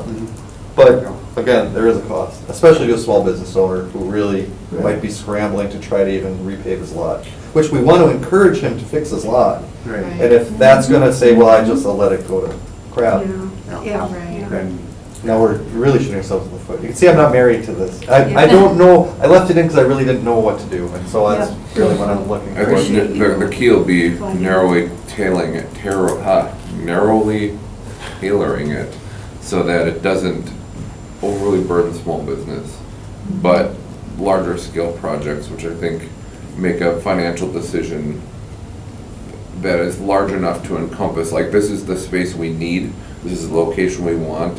If the parking lot is extra, we're willing to absorb that cost. Right. right, and they can. Right, and they have the finance, just because that location is so much more fundamental to them, that they're willing to do it without Right, yeah. impeding the smaller businesses. How does this sound? If I bring something back to you guys with the curbing requirement tailored to lot size, I don't know what that number is, I'll have to talk to all the other community development staff. If needed for safety and protection, so I'll get the feedback if they think it should be at sidewalks and that kind of thing. And if there is a known stormwater issue per DPW, they could require curbing to go away. Yeah, I imagine you have checked with other municipalities when you put this together, basically what they do and what they don't do. and- Yeah, I looked online at a lot of them. Okay. That one, it became difficult to know why they required it or didn't, so they didn't put in the reasons. So, and there's a lot of communities that do not require it. It's, like I said, they're usually larger communities and then ones that have a high design standard. So there's some that I've seen that have residential design standards. Well, it's not shocking that if you're regulating that detail, you're probably gonna be regulating everything. And some of the arguments that I hear from them are, long-term, the better the developments, the better value you get for a community. So one dog Yeah. affects everything all around it, not the actual dog, but the dog property, affects all the properties around it. And over time, that spreads. So if you aren't competing with your neighbors for businesses, you know, that's something you don't really care about. It's like, do it our way or don't come here. I don't think we're that way. We're more, Come here. what can we do to help? You should see the write-up for Surprise, Arizona, Are they for those developments, what you can do, what you, Oh, yeah. oh my God. I mean, anybody in their right mind probably wouldn't even build there or want to be there, but, I've seen but some, you know, something that works. I've seen some That's design clean. standards that have gone so far as regulating window treatments on the inside of your house, Yeah. that you can see from the outside. Oh, sure. No tiger blankets? Ridiculous. Well, in my opinion, ridiculous, but that's just my And the opinion. Garfield sheets. Yeah. It's like, he's only been there for 15 years. Puts a zebra on the other side, so Right. you got both. No, there's one that's like 3 windows and they've got a different, I had one, get a one of different those as a animal in kid. each, so it's awesome. I would definitely like to regulate some window treatments in my neighborhood. Otherwise, You know, but then wrapping you this have up, to be I'd like the to congratulate you for the job.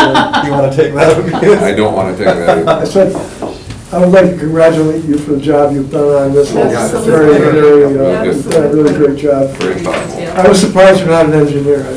Yeah. That's a good thing, that's a good thing to maintain. Not being an engineer, Yeah. yeah.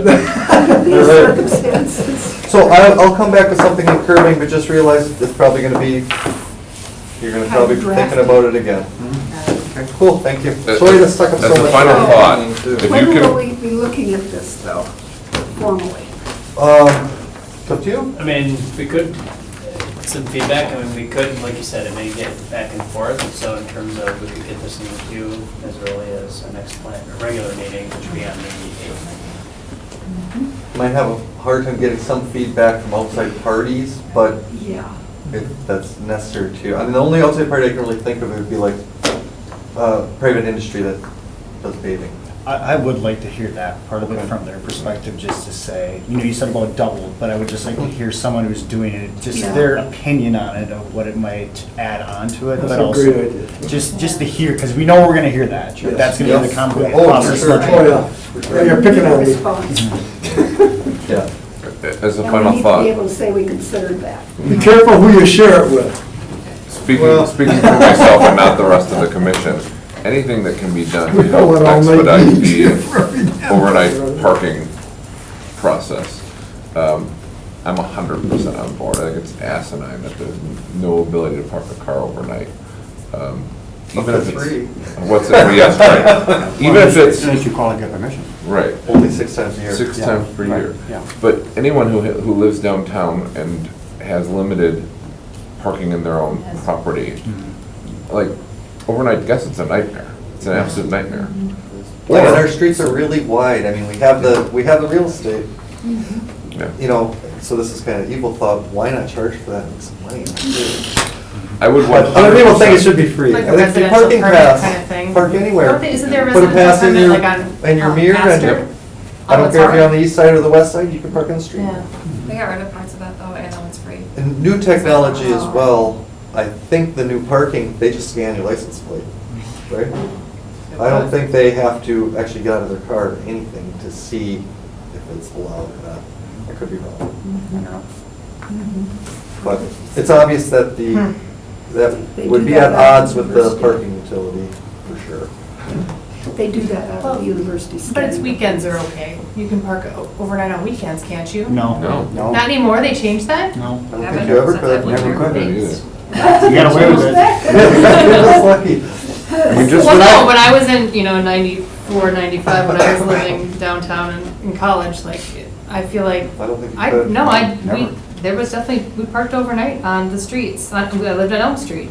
It's on the city. No, of Green- no, I- On the city of Green No, Bay. and a boyfriend had a bunch of tickets, but that was during the week you could park and get tickets. I discovered how the attendants kind of do their jobs. So they go down the major streets. Like I lived on Hubbard. They went down Oakland, and they would just look down the 2 side streets. And if there were any cars parked in the street, they went down a ticket. Right. There was none or only one. They would Skip it. sometimes go continue on.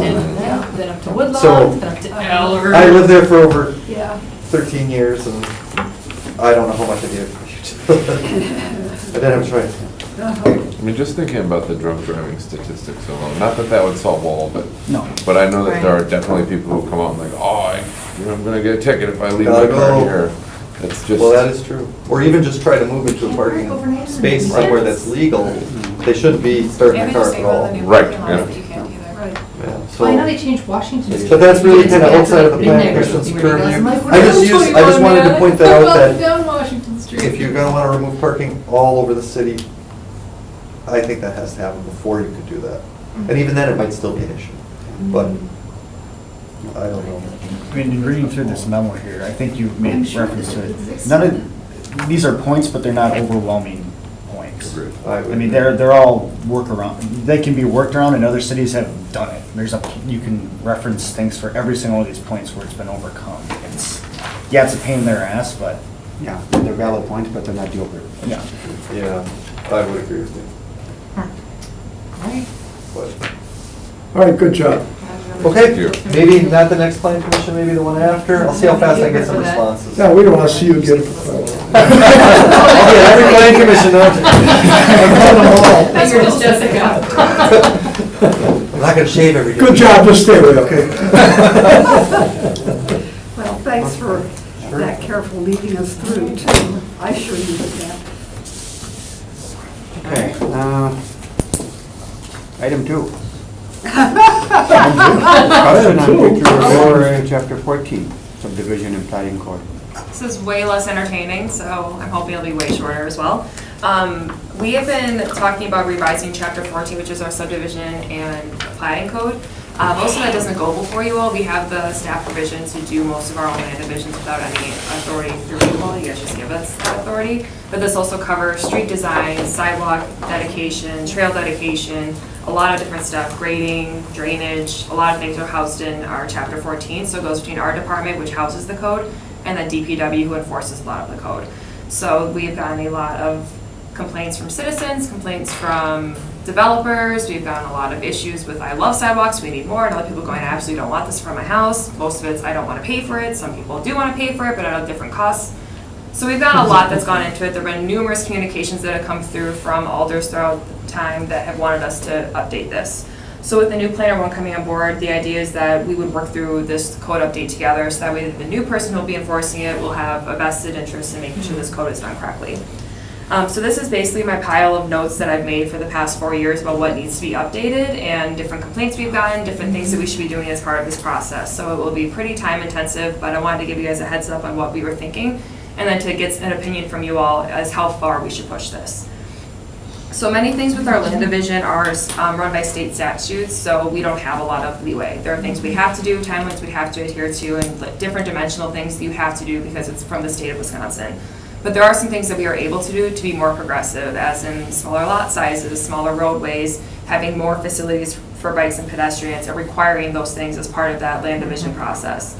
I think what I want to hit most heavily on is the fact that we have a lot of outs in our code right now, as in you, as a developer, can install these sidewalks, or you can let the people who are going to live there install them, which never works. There's a lot of, you can petition the city council to have this requirement removed, which always works. There are just a lot of things that say, well, you should do this, but maybe you don't need to. And I would like to remove almost all of them. I think that if we're going to have a code, we should not have that many loopholes in how, we should have more of a say in how all these land, plots of land are divided and then inevitably developed to make sure that all people are being accounted for.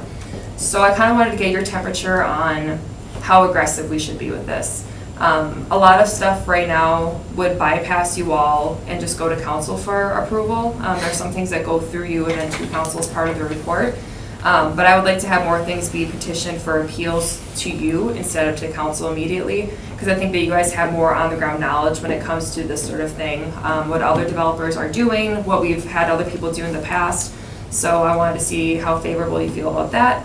And then from there, being more strict with sidewalk installation, trail installation, making sure there are bike facilities on all of these. Because, I mean, there's tons of land left on the east side of town that is either going to be developed soon or will be developed in the next 20 years. So we want to make sure that this code covers not only the uses that we see now or the development patterns we see now, but how we want that side of our town to develop in the future, because that's basically it. The west side of town's pretty landlocked, everything else is landlocked or baylocked, so east side is really where it's at. So we really want to be sure that we're covering our tracks here. So there are a lot of process things that don't make a lot of sense in Chapter 14 right now. Some things are, sometimes you submit a grading plan, sometimes you don't. Sometimes you do drainage. I have no idea why. DPW doesn't have a good process for why necessarily. So there's just a lot of like weird process things that need to get worked out. But specifically for street design and different connections for bike and ped, how aggressive do you want me to be? Because I know what I want to do because this is my passion. But I also understand that it's cost prohibitive to add additional sidewalks, and it can be cost prohibitive for trails. Also with the trails we have, you can build it and maintain it, or you can build it and have parks maintain it, or parks can do it whenever they want to, which we don't have any control of then. So we have so many options for doing things that there's always a way to get out of it. So I'd really like to tighten that up, but I also don't want to be cost prohibitive when we don't need to be. So from our safe walk and bike plan that got adopted last week, I don't know if you guys heard, in that they note that the same that we do, that it's preferred in residential areas to have sidewalks on both sides, but only required on one. So we would follow that with the code with that same language, preferred on both sides of the road, required on one, but then also taking out the loophole of unless you don't want to put it in. So I think it's also opening up the larger discussion with DPW of how we do our assessments.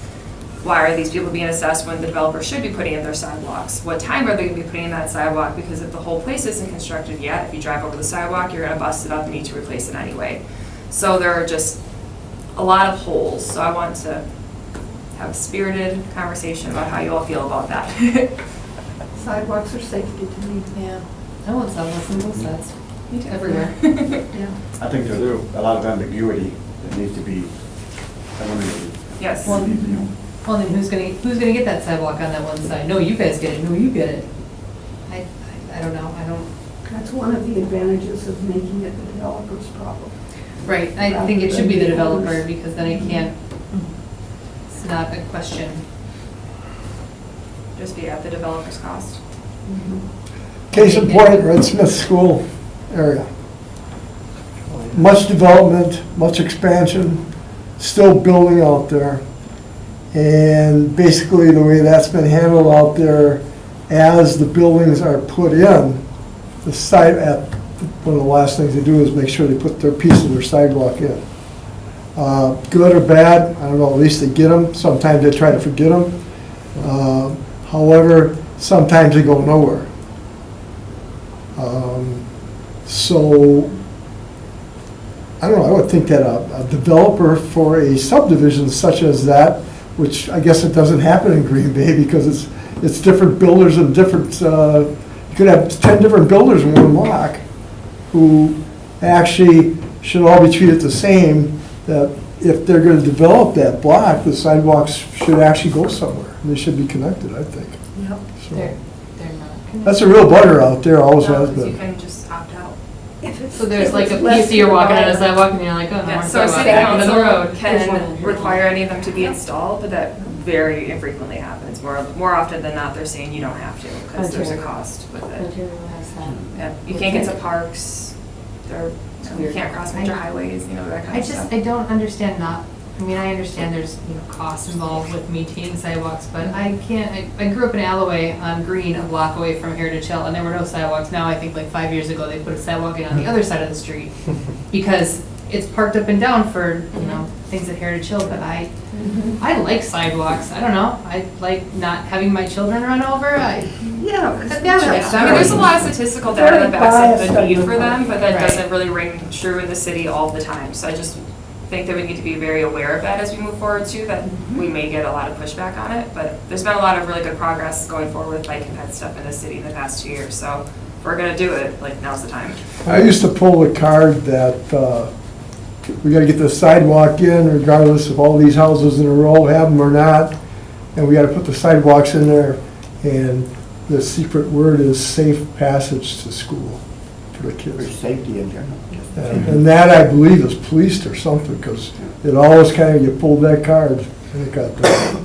I think that we have a unique opportunity now to require this of developers. I think the demand is sufficient for urban and suburban Yeah. development, that they're not going to forego the development because they're required to do a sidewalk. So presumably that demand will continue at least in the near future, and I think now's the time to try and push it through. I agree with being on the developer. I agree. I would like two sides, or both sides, Yeah, I want both but sides. I'm happy with one. Is there any criteria presently for putting in sidewalks as far as, say, doing a traffic count? If the street has so much traffic, Right now, it's Then- just done by the type of road it is. So arterials have different criteria than collectors, than locals, and then they have if it has curb and gutter, or if it doesn't. All those have different criteria for what's required. So pretty much right now, it's both sides of the road for everything for new road construction or new development. Unless it's a local residential road, then it's usually just the one side that's required. And then arterials, we don't want people in those areas, so try to keep them away from that. So usually, now I want to be requiring a trail system near an arterial when that gets redone. But then the state has set the bindings. Usually all of our arterial roads are either state or county.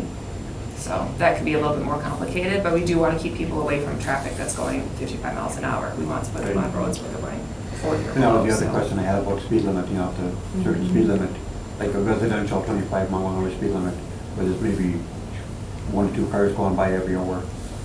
You wouldn't need sidewalks necessarily, but. Well, that's the basis. So there are a couple different local collectors, Mhm. or local roads, and on there it'll say, so basically the ones that have very low traffic counts are the ones that have curb and gutter. So the traffic count, the speed, all kind of go into how that road is classified. Okay. And then how it's classified is how we determine right now what kind of sidewalk is going in there. Or if a trail is required or that sort of thing. But with this new ped plan that we just got, it gives us an entire sidewalk system that like what we should be aiming for, so everything would be connected, an entire bike system that would have trails, side paths, on the road facility, so way everything would be connected. So we have a goal now, we have something that we can actually point to and say, this is what we want to get to. Yep. So now the code needs to back that up to say, this is how you're going to get there, and then close up all the loopholes for people who don't want to do that. Because we've clearly demonstrated that it's a benefit, and we would not have approved it if it wasn't a benefit, so I think that we need to just reflect it in the code. I do have more mixed feelings about how aggressive to be on the bike trails. We don't have a lot of say on trail stuff. Okay. In the code right now, it requires it if there's a certain number of rooftops, or if there's like a lack, so if you have those big parcels that have apartment buildings, and there's condos and whatever, and there aren't roadways in there, then we require a trail system. But even that, it says, put one in probably, you know, it's not, we don't have a lot of specifics on it, because a lot of the time those get dedicated over to Parks Department, so then the Parks Department at their commission level have to decide what that's gonna look like, who's gonna maintain it, what kind of material it's gonna be. So with that, Parks would, I think, lead that conversation in That makes where, sense what to trail me. connections do we need, and how much leeway can we give people on that? Yeah. Because we just last year gave up a trail, and the year before that put in a wood chip trail instead. You know, like, Mhm. that's not useful to people. Yeah. So, Yeah. like, just saying that you still have it doesn't really count if you're not doing the correct material, and if it's getting given to us, and we don't want a wood chip trail, then we're not gonna maintain it, then it's just gonna go away and become someone's backyard. Yeah. So I think we just need to work with DPW and Parks to make sure that we're all on the same page with how these things will go. Because even if we're saying, okay, well, the developers don't have to do the trails, Parks will, well then Parks needs a timeline on, you'll do this within 5 years of development, versus right now it's just whenever their budget is available, and that could be forever. So, Yeah. Well, or potentially an impact fee to put it in Elks for it anyway, whether they put it in. yeah, our impact fees are very low right now, so I think that in this discussion we'll be just trying to decipher, because right now we have parkland fees, so for so many rooftops that they're creating, they have to assess back a fee for that. But we should also, we could look into doing a trail one, we could do a sidewalk one, we could do more impact fees than what we have now. Other communities do public art impact fees. You know, there's a lot of different things you can do as a community, so I think we need to reassess what we're doing there. I think it's even harder because the state has really messed with subdivision planning codes Oh, over yeah. the last 5 years or so. Mhm. I don't even know if anybody's got a good handle on what all the statutes say, because they bury it all over the place. They do, So it's gonna and be, they change a lot. I think this was a long discussion, wait till she rewrites it. It's Yeah. gonna be really long. I'll just be like, read this all, yeah, it's gonna be very long. But Or that's, you I do mean, right now, plan- we are not in compliance with chapter 236 of the state statutes, which require us to be in compliance, because it changes so often that we may be writing text amendments every other month. Yeah. So right now, we just kind of like reference that when we need to, because it's mostly like timeline and what we can require of developers has changed, but that's gonna swing back in a couple of years here, so we're just trying to get a better handle on it now, so as long as you guys are okay with having more of an active role in this, and then having more of the bike and pet things protected, I can move forward with that. Yeah, I also agree, I think it should come here before council. For one reason, it gives the public an extra opportunity to have their say. I agree. So, if for no other reason. I feel like I'd like to be more on the aggressive side, following the bike and ped plan, and putting it on the developers, because that's just something that, one of their costs that they can, you know, factor in when they sell properties. Is there a way to structure the plan such that it takes into account neighborhoods? Like, for example, that might be, some of those things may be a better fit for the downtown neighborhoods as opposed to further from downtown. I mean, how they pay for them, or? Just generally the requirements. Or is it something that has to be citywide? It would have to be. I mean, we can base anything on the type of development or the type of zoning that a property has, but zoning gets tricky because zoning changes. Right. But we wouldn't require the same thing for a large industrial user as we would require Sure. for multifamily development. Those are the opposite ends of the spectrum, so. I guess I was more thinking a residentially zoned area in downtown may have different wants and needs for bike and ped paths than something in, you know, farther east or further west. Even though they may be technically zoned the same. Yeah. Is there a way to look at it from a perspective not exclusively of zoning, but also geographically? I feel like density would be easy enough to do. probably. Density might be a great way to look at it, actually. Because like suburban, you would want more, it would be more of a recreational use, whereas the downtown use might be more people commuting and recreation. But I think that the way that the new plan is written and how we should be reflecting our code is that the trail systems are kind of like, they're around, but they need to be pieced together. So I think as development occurs next to that, like they should be responsible for making that part of the connection versus waiting for grant money to come in to make that connection, because that could take forever. So if there are developments that are near or on those parcels, that they should be making that connection, or just taking that step to go the other 100 feet, and then the next person will do the next 100 feet, or whatever it needs to be to make connections happen that way, because our code doesn't require that right now. They're not required to do those trails. And that's actually important because the state took away, tried to take away, I don't know if it worked, the ability to eminent domain for trail. Yeah, we I don't know if can't we right got now. that back. Oh. So you can't even say we need to connect our two trails, so we're buying your property. You have to still pay for it, right? But they said you can't do that. Not for that facility. Right, for a trail, the trails don't count. But I thought that was being, I don't know if it was reversed or they were thinking about reversing it because they're like, Oh, we oh, just you're did never it gonna get another trail. We didn't. Yeah. built. Yeah. Right. Yeah. Use eminent domain. One person could effectively block a statewide trail system. Yeah. Yeah. Mm. So it's kind of. I think that as the added bonus of drawing the type of developers that we want in the higher density areas, the ones who are gonna do things right and consider, I wanna integrate this with the rest of my surrounding community rather than just, I'm gonna do this as cheaply as possible to make money off of a high demand area. I think that it's almost like a built-in safety protocol for that. I'll reiterate the point of aggressiveness. I think now is the time to be aggressive. It seems like there's a little bit of a headwind here, and it might be time to grab onto it as much as we can. That's exactly what I wanted to hear. I want a tailwind personally, I mean, I want to work less hard. Don't want a tailwind? No. No. Well, the other thing with doing lots of code writing, it's a lot easier as you're going through the process to remove stuff than it is to put stuff in. Yes. Right. Oh, yeah. Yep. So, Yeah, I agree. Might as well be aggressive Okay, great, well, we'll get working on that hopefully at the end of this summer, and then we'll get back to you guys for a review. Quite a public process, I would imagine. I think the Home Builders Association would probably have a lot to say about this, so. sure. So we'll see how that goes.